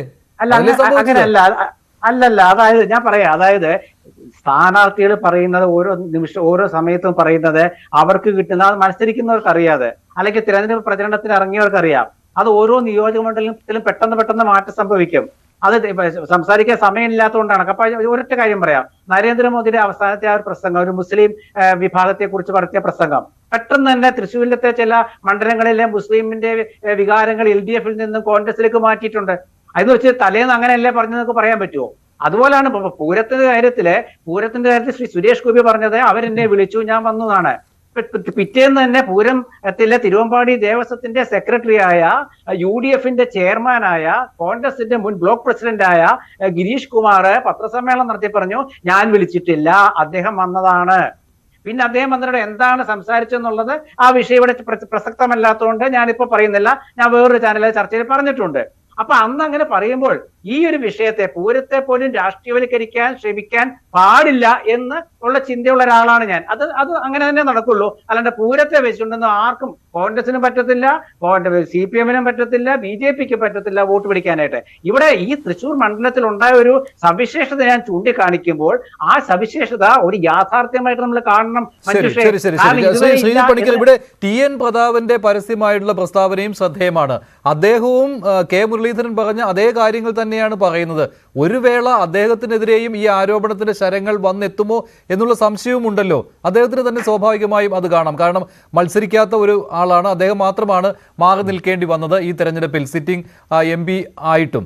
അപ്പോൾ അത് കാരണം പ്രവർത്തനത്തിന് ഇറങ്ങിയില്ലല്ലോ, അല്ലെങ്കിൽ സജീവമായില്ലല്ലോ എന്നുള്ള ആരോപണം വരും എന്നുള്ള തിരിച്ചറിവിൽ അദ്ദേഹം പറഞ്ഞതാണോ ഈ ക്രോസ് വോട്ടിങ്ങിന്റെ കാര്യം? ഇതേ മണ്ഡലങ്ങളിൽ തന്നെ, ഇതേ നിയോജക മണ്ഡലങ്ങളിൽ തന്നെ ക്രോസ് വോട്ടിംഗ് നടന്നിട്ടുണ്ട്. സുരേഷ് ഗോപിക്ക് അനുകൂലമായിട്ട് അത് ഇടത് വോട്ടുകളാണ് ചോർന്നത് എന്ന് അദ്ദേഹം പറയുകയാണ്. അല്ല, ഞാൻ അതിലേക്ക് വരാം. അതിനു മുമ്പ് ഈ രണ്ടാൾക്കാരും പറഞ്ഞിരുന്ന ഓരോ പോയിന്റിനോട് പ്രതികരിക്കേണ്ടതാണെന്ന് എനിക്ക് തോന്നുന്നു. ശ്രീകുമാർ വീണ്ടും ആവർത്തിച്ചത്, അദ്ദേഹം എനിക്ക് തോന്നുന്നു ചർച്ചയിൽ 3-ാമത്തെ പ്രാവശ്യമാണ് പറയുന്നത്, കോൺഗ്രസ് ഫാമിലി ആണെങ്കിലും CPM ഫാമിലി ആണെങ്കിലും സുരേഷ് ഗോപി എന്ന നല്ല അഭിനേതാവ്, മികച്ച നടൻ, നായകൻ, അദ്ദേഹത്തിനോടുള്ള താല്പര്യം കൊണ്ട് ഇങ്ങനെ വോട്ട് ചെയ്തിരിക്കാമെന്ന് അദ്ദേഹം വീണ്ടും വീണ്ടും ആവർത്തിക്കുകയാണ്. അതിനെ ഒരു വാദമായിട്ട് പോലും അംഗീകരിക്കാൻ കഴിയാത്തത് അതിനോടുകൂടി ചേർത്തുകൊണ്ട് അദ്ദേഹം തന്നെ പറഞ്ഞിരുന്ന മറ്റൊരു കാര്യമാണ്. നരേന്ദ്രമോദി എന്ന് പറയുന്ന വ്യക്തിയോടും ഇതേ രീതിയിലുള്ള താല്പര്യമുള്ളത് കൊണ്ട് ചിലപ്പോൾ ആൾക്കാർ വോട്ട് കൊടുത്തിരിക്കാം. എത്ര സിനിമകളിലെ നായകനാണ് നരേന്ദ്രമോദി? എന്റെ അറിവിൽ അദ്ദേഹം ഏതെങ്കിലും സിനിമയിൽ അഭിനയിച്ചിട്ടില്ല. അല്ലല്ല, അപ്പൊ അതൊരു പൊളിറ്റിക്കൽ വോട്ടാണ്. പൊളിറ്റിക്കൽ താല്പര്യം നരേന്ദ്രമോദിയോട് രാഷ്ട്രീയത്തിന് അതീതമായിട്ട് ആൾക്കാർക്ക് ഉണ്ടായിട്ട് അതൊരു വോട്ടായി കലാശിക്കാമെങ്കിൽ, അതേപോലെ തന്നെ സുരേഷ് ഗോപി എന്ന നടനപ്പുറത്തേക്ക്, അല്ലെങ്കിൽ മുകേഷ് അവിടെ നിൽപ്പുണ്ട്, അതിനപ്പുറത്തേക്ക് ആൾക്കാർ, അല്ല ഞാൻ പറഞ്ഞോട്ടെ, അതിനപ്പുറത്തേക്ക് ആൾക്കാർക്ക് അദ്ദേഹത്തിന്റെ ഇടപെടലുകൾ, അദ്ദേഹം ഒരുപക്ഷെ രാജ്യസഭാ MP ആയിരുന്ന സമയത്തുള്ള അദ്ദേഹത്തിന്റെ പ്രവർത്തനങ്ങൾ, ഇനി അതിനും അപ്പുറത്തേക്ക് അദ്ദേഹത്തിന്റെ ജീവകാരുണ്യ പ്രവർത്തനങ്ങൾ തുടങ്ങിയ കാര്യങ്ങളിൽ താല്പര്യമുണ്ട് എന്നുള്ളത് ഒരു വസ്തുതയാണ്. ആ വസ്തുതയ്ക്ക് നേരെ നമ്മൾ മുഖം മറച്ചുകൊണ്ടോ മുഖം തിരിച്ചതുകൊണ്ടോ ഒന്നും യാതൊരു വിധത്തിലുള്ള കാര്യവുമില്ല. അപ്പൊ അങ്ങനെയുള്ള വോട്ട് ഉണ്ടാകാം, നരേന്ദ്രമോദിയോട് താല്പര്യമുള്ള ആൾക്കാരുണ്ടാകാം, അങ്ങനെ വോട്ട് ചെയ്യാം, അങ്ങനെ ചെയ്തിരിക്കാം. പക്ഷെ അത് പൊളിറ്റിക്കൽ വോട്ടാണ്. അതേപോലെ തന്നെ സുരേഷ് ഗോപിയെ ഈ രണ്ട് പാർട്ടിക്കാരും എതിർത്തിരുന്നത് അദ്ദേഹം ഒരു സിനിമാ നടൻ എന്ന പേരിലല്ല. അദ്ദേഹം സിനിമാ നടനാണ്, ജീവകാരുണ്യ പ്രവർത്തകനാണ്, ശരി തന്നെ. പക്ഷേ അദ്ദേഹവുമായി ബന്ധപ്പെട്ട് ഇവിടെ ഉണ്ടാക്കിയിരിക്കുന്ന വിവാദങ്ങളെല്ലാം തന്നെ രാഷ്ട്രീയ വിവാദങ്ങളാണ്. അപ്പൊ അതുകൊണ്ട് പൊളിറ്റിക്കൽ കാൻഡിഡേറ്റ് ആയിട്ട് തന്നെയാണ് സുരേഷ് ഗോപി അവിടെ മത്സരിച്ചത് എന്ന കാര്യത്തിലും തർക്കമില്ല. ഇനി ശ്രീ CR നീലകണ്ഠൻ പറഞ്ഞ ഒരു കാര്യം, അദ്ദേഹം പറഞ്ഞത് കൺവെൻഷനലായിട്ട് ഇടതുപക്ഷക്കാരെ സംബന്ധിച്ചിടത്തോളം അവരുടെ പാർട്ടിയിൽ തന്നെ വോട്ട് ചെയ്യുക എന്ന രീതിയിലുള്ള ഒരു സംവിധാനമുണ്ട്. ഇനി അതല്ല എങ്കിൽ ചിലപ്പോ BJP പോലെയുള്ള ഒരു പാർട്ടിയെ അവർ അധികാരത്തിൽ വരുന്നതിനെ തടയുന്നതിന് വേണ്ടി മറ്റൊരാളിന് വോട്ട് ചെയ്യാൻ അവർക്ക് സാധ്യതയുണ്ട്. അത് ക്രോസ് വോട്ട് അല്ല എന്ന് അദ്ദേഹം പറയുന്നു. അതാണ് sir cross vote. Cross vote എന്ന് പറയുന്നതും ഡീൽ എന്ന് പറയുന്നതും രണ്ടാണ്. ക്രോസ് വോട്ട് എന്ന് പറഞ്ഞാൽ ഒരാൾ അല്ലെങ്കിൽ കുറേയധികം ആൾക്കാർ സ്വന്തം താല്പര്യത്താൽ മറ്റൊരു പാർട്ടിക്ക് വോട്ട് കൊടുക്കുന്നത് ക്രോസ് വോട്ടും. ഇത് ഇങ്ങനെ ചെയ്യണം എന്നുള്ള ഒരു നിർദ്ദേശം, അതിനാണ് ഞാൻ വിപ്പെന്ന് പറഞ്ഞത്, എഴുതി കൊടുക്കുന്നു എന്നുള്ള അർത്ഥമല്ല. അങ്ങനെ കൊടുക്കണം എന്ന് പാർട്ടി ഏതെങ്കിലും രീതിയിലുള്ള ഒരു നിർദ്ദേശം താഴെ തട്ടിലേക്ക് കൊടുത്തിട്ടുണ്ട് എങ്കിൽ അതൊരു ഡീൽ എന്നാണ് പറയുക. 2019 തെരഞ്ഞെടുപ്പിന്റെ സാഹചര്യം താങ്കളൊന്ന് ആലോചിച്ച് നോക്കൂ. ആ സാഹചര്യത്തിൽ ആരെ തോൽപ്പിക്കാനാണ് നോക്കിയത്? അന്ന് കേരളത്തിൽ ഏറ്റവും പ്രധാനമായിട്ട്, നമ്മളിപ്പോൾ ഈ ലോക്സഭാ തെരഞ്ഞെടുപ്പിലും പ്രാദേശിക വിഷയം വെച്ച് ചർച്ച ചെയ്യുന്നത് കൊണ്ടാണ് ഞാൻ പറയുന്നത്, അന്നുണ്ടായിരുന്ന പ്രധാനപ്പെട്ട പ്രാദേശിക വിഷയം എന്ന് പറയുന്നത് ശബരിമലയാണ്. ഈ സഖാക്കന്മാർ ആർക്കാ വോട്ട് ചെയ്തത്? BJP-ക്കാണോ ഈ സഖാക്കന്മാർ വോട്ട് ചെയ്തത്? അല്ല, അന്ന് സ്വന്തം പാർട്ടിയെ തോൽപ്പിക്കുന്നതിന് വേണ്ടി ആൾക്കാർ ചെയ്തതാണ്. എന്ന് വെച്ചാൽ സ്വന്തം പാർട്ടിയെ തോൽപ്പിക്കുന്നതിന് വേണ്ടി തെരഞ്ഞെടുപ്പിന് പോളിംഗ് ബൂത്തുകളിലേക്ക് പോകാതിരിക്കുക, അല്ലെങ്കിൽ അവരുടെ എടുക്കുന്ന ഒരു തീരുമാനത്തിനോട് താല്പര്യമില്ല എങ്കിൽ പോകാതിരുന്ന് പ്രതിഷേധിക്കുക എന്നുള്ളത് മാത്രമല്ല, പോയി തിരിച്ചു വോട്ട് ചെയ്യുക എന്ന് പറയുന്നതും ഇവിടെയുള്ള ഇടതുപക്ഷക്കാർ ചെയ്തിട്ടുണ്ട്. അതല്ല എങ്കിൽ ഈ രീതിയിലുള്ള പ്ലാൻഡോ അൺപ്ലാൻഡോ 3 മണി വോട്ടോ ഡീലോ ക്രോസ് വോട്ടോ ആണെങ്കിൽ തിരുവനന്തപുരത്ത് ശശി തരൂർ എങ്ങനെയാണ് തുടർച്ചയായിട്ട് ജയിക്കുക? ഇപ്പോൾ തന്നെ 7-6 മണ്ഡലങ്ങളിൽ ജയിച്ചിരിക്കുന്നത് ഇടതുപക്ഷമാണ്. പക്ഷേ നമ്മൾ ആരും പന്ന്യൻ രവീന്ദ്രൻ അവിടെ ജയിക്കുമെന്നുള്ള ഒരു സാധ്യത പോലും പറയാതിരിക്കുന്നത് ഈ ഇടതുപക്ഷത്തിന് വോട്ട് ചെയ്യുന്ന ആൾക്കാരെല്ലാം ഈ തെരഞ്ഞെടുപ്പിൽ വരുന്ന സമയത്ത് BJP പരാജയപ്പെടട്ടെ എന്ന് ചോദിച്ചുകൊണ്ട് വോട്ട് ചെയ്യുന്നതാണ്. അതാണ് ക്രോസ് വോട്ട്. ഇനി അങ്ങനെ ചെയ്യണമെന്ന് ആരെങ്കിലും പറഞ്ഞിട്ടുണ്ടെങ്കിൽ അതാണ് ഡീൽ. ഇനി ശ്രീ മഞ്ജുഷ് ചോദിച്ചതുപോലെ ശ്രീ TN പ്രതാപനെ സംബന്ധിച്ചിടത്തോളം അദ്ദേഹം വളരെ ആത്മാർത്ഥത കാണിക്കാൻ വേണ്ടിയിട്ട് ഈ തെരഞ്ഞെടുപ്പ് ഘട്ടങ്ങളിലെല്ലാം തന്നെ പല കാര്യങ്ങളും ചെയ്തത് നമുക്കറിയാം. നമ്മൾ എവിടെയെങ്കിലും കണ്ടിട്ടുണ്ടോ ഒരു തെരഞ്ഞെടുപ്പിലെ അല്ലെങ്കിൽ ഒരു സ്ഥാനാർത്ഥിയൊക്കെ സ്വീകരിച്ച് കൊണ്ടുപോകുന്ന സമയത്ത് അവിടെയുള്ള ഇൻകംബന്റ് MP അദ്ദേഹത്തിന്റെ മുഖം ഒപ്പിക്കൊടുക്കുന്നു, അദ്ദേഹത്തിന് ചുംബനം കൊണ്ട് അദ്ദേഹത്തിനെ മൂടുന്നു, അദ്ദേഹത്തിന്റെ താടിയും മുടിയും എല്ലാം തന്നെ കറക്റ്റ് ആണോ നോക്കുന്നു, അവിടെ താടിക്കെല്ലാം ഒപ്പിക്കൊടുക്കുന്നു. ആ രീതിയിലത്തേക്കൊക്കെ തന്നെ താൻ വളരെയധികം ആത്മാർത്ഥതയോടുകൂടി ഇവിടെ പ്രവർത്തനത്തിൽ ഏർപ്പെടുകയാണ് എന്നൊക്കെയുള്ള ഒരു ധാരണ ഉണ്ടാക്കിയ ആളാണ് ശ്രീ TN പ്രതാപൻ. അപ്പൊ ഇവിടെ സംഭവിച്ചു കഴിഞ്ഞാൽ ശ്രീ TN പ്രതാപനാണെങ്കിലും ഒരു പക്ഷേ ഈ പറഞ്ഞതുപോലെ വലിയ ഭൂരിപക്ഷത്തിൽ ജയിച്ചിരിക്കുന്ന ഒരു മണ്ഡലം കയ്യിൽ നിന്ന് പോയി കഴിഞ്ഞാൽ അദ്ദേഹത്തിന്റെ ഇൻവോൾവ്മെന്റ് അവിടെ ഉണ്ടായിട്ടില്ലേ എന്നുള്ള ഒരു ചോദ്യം സ്വാഭാവികമായിട്ടുണ്ടാകും. അത് പ്രവർത്തകരുടെ ഇടയിൽ ഉണ്ടാകും. KPCCയുടെ പിന്നീട് ഒരു നിർവാഹക സമിതി കൂടുന്ന സമയത്ത് അവിടെയും അത് ചർച്ച ചെയ്യും. ആ ചർച്ച ചെയ്യുന്ന സമയത്ത് ശ്രീ TN പ്രതാപന് മേൽ യാതൊരു വിധത്തിലുള്ള ആരോപണങ്ങളും ഉണ്ടാകാതെ കളങ്കരഹിതനായിട്ട് അദ്ദേഹത്തിന് നിൽക്കണമെന്നുള്ള താല്പര്യം അദ്ദേഹത്തിന് ഉണ്ടാവില്ലേ? അപ്പൊ അദ്ദേഹം എന്ത് ചെയ്യും? വളരെ കൂടുതൽ നമ്മളെ ഇങ്ങനെ കാണിക്കുന്ന രീതിയിലത്തേക്ക് ഇൻ യുവർ ഫേസ് ആയിട്ടുള്ള കുറേയധികം കാര്യങ്ങൾ ചെയ്യും. അപ്പൊ അതിന്റെ ഭാഗമായിട്ട് അദ്ദേഹം ഈ പറയുന്ന കാര്യങ്ങളൊക്കെ തന്നെ നമ്മൾ ചെയ്യുന്നത് കണ്ടു. വേറെ ഏതെങ്കിലും ഒരു സ്ഥലത്ത് ഏതെങ്കിലും ഒരാള് ഈ രീതിയിലത്തേക്ക് പെരുമാറുന്നത് നമ്മൾ എവിടെയെങ്കിലും കണ്ടിട്ടുണ്ടോ? ഇല്ല. അപ്പൊ എല്ലാവരെയും സംബന്ധിച്ചിടത്തോളം ഒരു മുഴം നീട്ടി എറിയുകയാണ്, മുമ്പേ എറിയുകയാണ്. അത് എന്തിനു വേണ്ടിയിട്ടാണ്? നാളെയുള്ള ഫലം എന്ന് പറയുന്നത് ഫലം അൺപ്രഡിക്റ്റബിൾ ആണെന്നറിയാം. നാളെ അഥവാ ഈ ഫലം നമുക്ക് എതിരാണ് എങ്കിൽ അന്ന് ഉപയോഗിക്കാനുള്ള ചില കാര്യങ്ങളുണ്ട്. ഇനി അന്ന് കോൺഗ്രസ് തന്നെ ജയിച്ചു വരുന്നു എന്ന് കരുതുക, ഇവരെന്തായിരിക്കും പറയുക? നോക്കൂ, അത്ര ശക്തമായിട്ടുള്ള ഒരു കാര്യം നടന്നതിന് ശേഷവും അതിനെ തള്ളിക്കളഞ്ഞുകൊണ്ട് നാട്ടുകാർ എനിക്കൊപ്പം നിന്നു, ഇതാണ് ഞാൻ അന്ന് പറഞ്ഞത് എന്നവർക്ക് പറയാം. അതല്ല എങ്കിൽ ഇതിനെ ഒരു പൊളിറ്റിക്കൽ വിജയമായിട്ട് പറയാതിരിക്കുന്നതിന് വേണ്ടി നേരത്തെ പറഞ്ഞതുപോലെ നല്ല സിനിമാ നടൻ, വ്യക്തിപരമായിട്ട് നല്ല മനുഷ്യൻ തുടങ്ങിയ കാര്യങ്ങൾക്ക് വേണ്ടിയിട്ട് ആൾക്കാർ വോട്ട് ചെയ്തു എന്നാണ്. ഞാൻ പറയട്ടെ, തെരഞ്ഞെടുപ്പിന്റെ പ്രചരണ ഘട്ടങ്ങളിൽ ഈ 3 സ്ഥാനാർത്ഥിമാരും അങ്ങോട്ടും ഇങ്ങോട്ടും വ്യക്തിപരമായിട്ടുള്ള ഏതെങ്കിലും കാര്യങ്ങളോ അവരുടെ സിനിമാ പ്രവർത്തനമോ ജീവകാരുണ്യ പ്രവർത്തനമോ എന്തെങ്കിലുമാണോ വിഷയമാക്കിയത്? ഈ 3 പേരും അങ്ങോട്ടും ഇങ്ങോട്ടും പറഞ്ഞത് പൊളിറ്റിക്സ് തന്നെയാണ്. പൊളിറ്റിക്സ്, വികസന മുരടിപ്പ്, കേന്ദ്ര ഏജൻസികളെ ഉപയോഗിക്കുന്നത് എങ്ങനെ, സംസ്ഥാന ഭരണം എങ്ങനെ, കേന്ദ്രത്തിന്റെ ഫാഷിസം തുടങ്ങിയ കാര്യങ്ങൾ തന്നെയാണ് പറഞ്ഞത്. അപ്പൊ പൊളിറ്റിക്കലായിട്ടുള്ള വിഷയങ്ങളെ വെച്ചുകൊണ്ട് മാത്രം ഒരു തെരഞ്ഞെടുപ്പിനെ നേരിടുകയും അതിന്റെ ഫലം ഉണ്ടാവുകയും ആ ഫലം അനുകൂലമാണെങ്കിൽ അത് പൊളിറ്റിക്കലായിട്ടുള്ള വിജയമാണ് എന്ന് പറയുകയും ഇനി അഥവാ അത് എതിരായി മാറുകയാണെങ്കിൽ മറ്റു ചില ഘടകങ്ങളാണ് അതിനെ സ്വാധീനിച്ചത് എന്നും പറഞ്ഞാൽ അതൊരു ഇരട്ടത്താപ്പല്ലേ? ഞാൻ പറഞ്ഞത് ജയമാണെങ്കിലും തോൽവിയാണെങ്കിലും അത് ഒരേ രീതിയിൽ തന്നെ സ്വീകരിക്കാനായിട്ടുള്ള വിശാലമായിട്ടുള്ള ഒരു മനസ്സ് ഇവരെല്ലാവരും തന്നെ കാണിക്കണം. ആ ട്രെൻഡ് അവിടെ മാറി വരുന്നു എന്നതിനെ പറ്റി ശ്രീ മുരളീധരൻ ഉള്ളിടത്തോളം ബോധ്യം മറ്റൊരു നേതാവും പ്രകടിപ്പിച്ചിട്ടില്ല. ശ്രീ VS സുനിൽകുമാർ പോലും അത് പറഞ്ഞിട്ടില്ല. അതുകൊണ്ടാണ് ഏറ്റവും അവസാന ഘട്ടം വന്നപ്പോഴത്തേക്ക് ഇത് ഞാനും BJPയും തമ്മിലുള്ള മത്സരമാണെന്ന് അദ്ദേഹം പറഞ്ഞത്. ശരിയാണ്. അതുപോലെ തന്നെ തെരഞ്ഞെടുപ്പിന് ശേഷം VS സുനിൽകുമാറും മറിച്ച് പറയുന്നില്ല, ഈ മുരളീധരൻ പറഞ്ഞതുപോലെ പറയുന്നില്ല അവിടെ ക്രോസ് വോട്ടിംഗ് നടന്നിട്ടുണ്ട്, അത് UDF വോട്ടുകൾ BJPയിലേക്ക് പോയിട്ടുണ്ട് എന്ന കാര്യവും BJP വോട്ടുകൾ UDFയിലേക്ക് പോയിട്ടുണ്ട് എന്നുള്ള കാര്യമൊന്നും സുനിൽകുമാർ പറയുന്നില്ല. ശ്രീ CR നീലകണ്ഠൻ അദ്ദേഹം ജയിക്കുമെന്നുള്ള ആത്മവിശ്വാസം പ്രകടിപ്പിച്ച് തന്നെ നിൽക്കുകയാണ്. അത് മാത്രമല്ല, മുരളീധരൻ ഇങ്ങനെയൊക്കെ പറയുമ്പോഴും സുനിൽ പറയുന്നത് ഞാൻ ഇതിനൊന്നും മറുപടി പറയാൻ പോകുന്നില്ല എന്നാണ്. അപ്പോൾ ഈ തോൽവി ഭയക്കുന്നത് കൊണ്ട് തോൽവി ഉണ്ടാകുമ്പോൾ ഒരു കാരണം കണ്ടെത്തുന്നതിന് വേണ്ടിയാണോ മുരളി ഇങ്ങനെ പറയുന്നത് എന്ന സംശയം ബലപ്പെടുന്നു. ഒപ്പം TN പ്രതാപന്റെ ഈ പ്രസ്താവനകളും.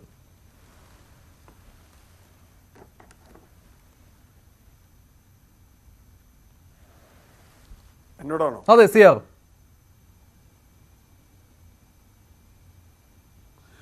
അതിനു മുമ്പ് 2 കാര്യം. ഒന്ന്, ഈ ശ്രീജിത്ത് പണിക്കർ പറഞ്ഞ അതേ കാര്യം തന്നെ ഞാനും പറഞ്ഞത്. ഡീലെന്ന് പറഞ്ഞാൽ കൃത്യമായി പാർട്ടി നേതൃത്വം അറിഞ്ഞുകൊണ്ട് ചെയ്യുന്നതാണ്. ക്രോസ് വോട്ടിംഗ് എന്ന് പറഞ്ഞാൽ ആളുകളൊക്കെ മാറ്റിവെട്ടി. ഇപ്പം ഞാൻ ചോദിക്കട്ടെ, 2019 BJPക്ക് വോട്ട് ചെയ്ത ആളുകളൊക്കെ 2021 BJPക്ക് വോട്ട് ചെയ്തില്ലല്ലോ. എന്താ കാരണം? അസംബ്ലി തെരഞ്ഞെടുപ്പ് വേറെയാണ്. BJPയുടെ രാഷ്ട്രീയം മാത്രമല്ല, പല രാഷ്ട്രീയ പ്രശ്നങ്ങളും അതിലുണ്ടാവും. ഇപ്പോൾ നേരത്തെ അദ്ദേഹം പറഞ്ഞു 6 മണ്ഡലങ്ങൾ തിരുവനന്തപുരത്ത് LDF ആണ് ജയിച്ചത്. അപ്പോൾ UDFന് വോട്ട് ചെയ്ത് ശശി തരൂരിന് വോട്ട് ചെയ്ത ഒരുപാട് ആളുകൾ LDFന് വോട്ട് ചെയ്തിട്ടുണ്ട്. അതൊന്നും ഇല്ല നമ്മൾ പറയുന്നില്ല. അത് ക്രോസ് വോട്ടിംഗ് ഒന്നുമല്ല. എന്നെ സംബന്ധിച്ചിടത്തോളം ഞാൻ ഈ തെരഞ്ഞെടുപ്പിൽ കാണുന്ന പ്രധാന വിഷയം എന്താണ്? ഞാൻ ചെയ്യും ഉറച്ച പാർട്ടി വോട്ടുകൾ അങ്ങനെ അവരുടെ രാഷ്ട്രീയം വെച്ച്, ഞാൻ നേരത്തെ പറഞ്ഞതുപോലെ ഏതെങ്കിലും രാഷ്ട്രീയം, ഇപ്പോൾ കോൺഗ്രസ് തോൽക്കണം എന്ന് തീരുമാനിച്ച് CPM-കാരൻ BJPക്ക് വോട്ട് ചെയ്യുകയാണെങ്കിൽ അത് അയാളുടെ ഒരു രാഷ്ട്രീയമാണ്. അല്ല, BJP തോൽക്കണം എന്ന് വെച്ച് കോൺഗ്രസിന് വോട്ട് ചെയ്യുകയാണെങ്കിൽ അത് വേറെ രാഷ്ട്രീയമാണ്. അത് CPM തുറന്ന് പറഞ്ഞാൽ മതി. അത് CPM ആണ് പറയേണ്ടത്, കോൺഗ്രസ് ആണ് പറയേണ്ടത്. ഞാൻ അതിനെക്കുറിച്ചല്ല. എൻ്റെ പോയിന്റ് ഇപ്പോഴും ഞാൻ പറയുന്നു, ഒരു ഡീലാണെങ്കിൽ അത് രാഷ്ട്രീയമായ വലിയ ദുരന്തമുണ്ടാക്കും. ക്രോസ് വോട്ടിംഗ് ഒരു ദുരന്തമൊന്നുമല്ല. കാരണം ആളുകൾ ഓരോരുത്തരും പോയല്ലേ വോട്ട് ചെയ്യണേ. പണ്ട് EMS പറഞ്ഞിട്ട് ഓരോരുത്തരും പോയാൽ വോട്ട് ചെയ്യണേന്ന്. ഓരോരുത്തരും അവനവൻ്റെ ഇഷ്ടത്തിന്, ഒരു വീട്ടിലുള്ള എല്ലാവരും ഒരുപോലെ വോട്ട് ചെയ്തോളണമെന്നൊന്നുമില്ല. ഇനി രണ്ടാമത്തെ വിഷയം, ഇപ്പോൾ സുരേഷ് ഗോപിയെക്കുറിച്ച് പറഞ്ഞു. സുരേഷ് ഗോപി 2019 സുരേഷ് ഗോപി അല്ല 2024 സുരേഷ് ഗോപി എന്ന് തന്നെയാണ് ഞാൻ ഇന്നും കണക്കാക്കുന്നത്. 2019 സുരേഷ് ഗോപിക്ക് ഉണ്ടായിരുന്ന നേരത്തെ പറഞ്ഞ സിനിമ സ്റ്റാർ എന്ന് പറയുന്ന ഒരു ആദ്യത്തെ തവണ അദ്ദേഹം ഒരു സൂപ്പർ സ്റ്റാറാണ്. മുകേഷിന്റെ പോലെയോ അല്ലെങ്കിൽ അപ്പോൾ ഗണേഷ് കുമാർ ജയിക്കുന്നത് സിനിമ സ്റ്റാർ ആയതുകൊണ്ടൊന്നും അല്ലല്ലോ. ഗണേഷ് കുമാർ രാഷ്ട്രീയ വോട്ടിൽ ജയിക്കുന്നതാണ്. അപ്പോൾ മുകേഷ് കഴിഞ്ഞ തവണ ജയിച്ചത് ഒരു ആദ്യ തവണ സിനിമ സ്റ്റാറാണ്. അടുത്ത തവണ ജയിക്കുമോ എന്നുള്ളത് നമുക്ക് കണ്ടറിയാം. അപ്പോൾ മുകേഷിനെ സംബന്ധിച്ചിടത്തോളം ഇപ്പോൾ ഒരു സിനിമ സ്റ്റാർ എന്നുള്ളത് പോയി. ഇനി ശ്രീജിത്ത് പണിക്കർ പറഞ്ഞതുപോലെ അതിനെ മറികടന്ന് ഒരു പുതിയ സിനിമ സ്റ്റാർ എന്നതിനപ്പുറത്തേക്ക് അദ്ദേഹത്തിൻ്റെ ജീവകാരുണ്യ പ്രവർത്തനം, രാഷ്ട്രീയ പ്രവർത്തനം, ചരുവന്നൂർ ബാങ്കിൽ ഇടപെടൽ, ഇതൊക്കെ വോട്ടായി കിട്ടുമെന്നുള്ളത് നമുക്ക് ആലോചിക്കാം. അതൊക്കെ നമുക്ക് ഈ തെരഞ്ഞെടുപ്പ് കഴിയുമ്പോഴേ നമുക്ക് അറിയാൻ പറ്റും. ഞാൻ അതിനെക്കുറിച്ച് പറയുന്നില്ല. അദ്ദേഹം അതിന് ശ്രമിക്കുന്നുണ്ട്. എല്ലാവരും ശ്രമിക്കും. എല്ലാവരും എൻ്റെ കഴിവുകൾ പരമാവധി ഉപയോഗിച്ച് എനിക്ക് ഒരു വോട്ട് കിട്ടാൻ നോക്കും. ആ വോട്ട് പലപ്പോഴും പറയും നിങ്ങൾ അത് രാഷ്ട്രീയം മാത്രമായിക്കൊള്ളുന്നില്ല, പാർട്ടി രാഷ്ട്രീയം മാത്രമായിക്കൊള്ളുന്നില്ല. നേരത്തെ നരേന്ദ്രമോദിയുടെ കാര്യം ശ്രീകുമാർ പറഞ്ഞത് എനിക്ക് മനസ്സിലായത്, ഒരാൾ BJP രാഷ്ട്രീയം ഉള്ള ആൾ മാത്രമായിക്കൊള്ളുന്നില്ല ഒരു വികസനവാദി എന്നുള്ള നിലയ്ക്ക് നരേന്ദ്രമോദിക്ക് വോട്ട് ചെയ്യാൻ. ഇപ്പം പള്ളി പൊളിച്ചതും അമ്പലം പണിതതും ശരിയല്ല എന്ന് വിചാരിക്കുന്നവരും നരേന്ദ്രമോദിക്ക് വോട്ട് ചെയ്യാം.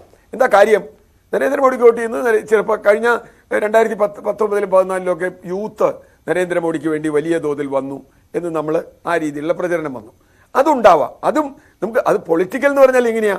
പൊളിറ്റിക്കൽ എന്ന് പറഞ്ഞാൽ നരേന്ദ്രമോദി ഉദ്ദേശിക്കുന്ന രാഷ്ട്രീയത്തിനെ അംഗീകരിക്കുന്നുണ്ടോ ഇല്ലയോ എന്നതാണ് ചോദ്യം. ആ രാഷ്ട്രീയം അംഗീകരിക്കാതിരിക്കുകയും വേറെ ഒരാളുടെ രണ്ട് ആസ്പെക്ട് ഉണ്ട്, പല ആസ്പെക്ട് ഉണ്ട് ഒരാൾക്ക്. ഇപ്പോൾ പിണറായി വിജയനെ കുറിച്ച്, അതുപോലെ ഏത് നേതാവിനെ കുറിച്ച് നമുക്കത് പറയാം. ഇനി ഇദ്ദേഹം ചോദിച്ച ചോദ്യം മുൻകൂർ ജാമ്യം എടുക്കലോ പിൻകൂർ ജാമ്യം എടുക്കലോ ഒന്നും ഇതിലൊരു കഥയല്ല.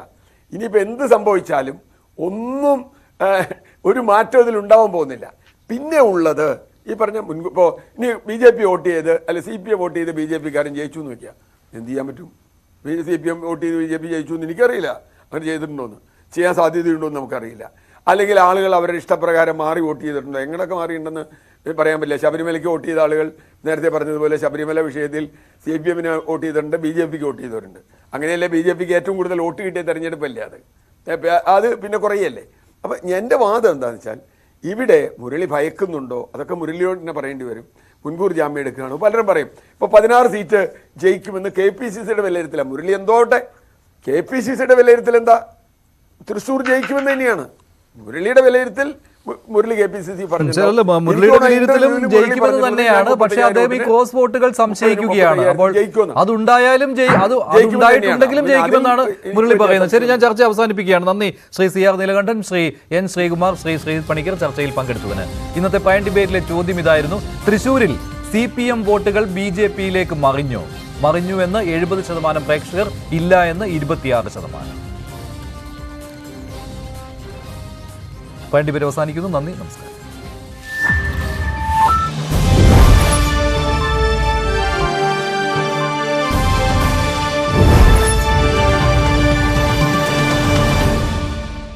പ്രൈം ഡിബേറ്റ് ഇവിടെ വേണ്ടത് താഴെ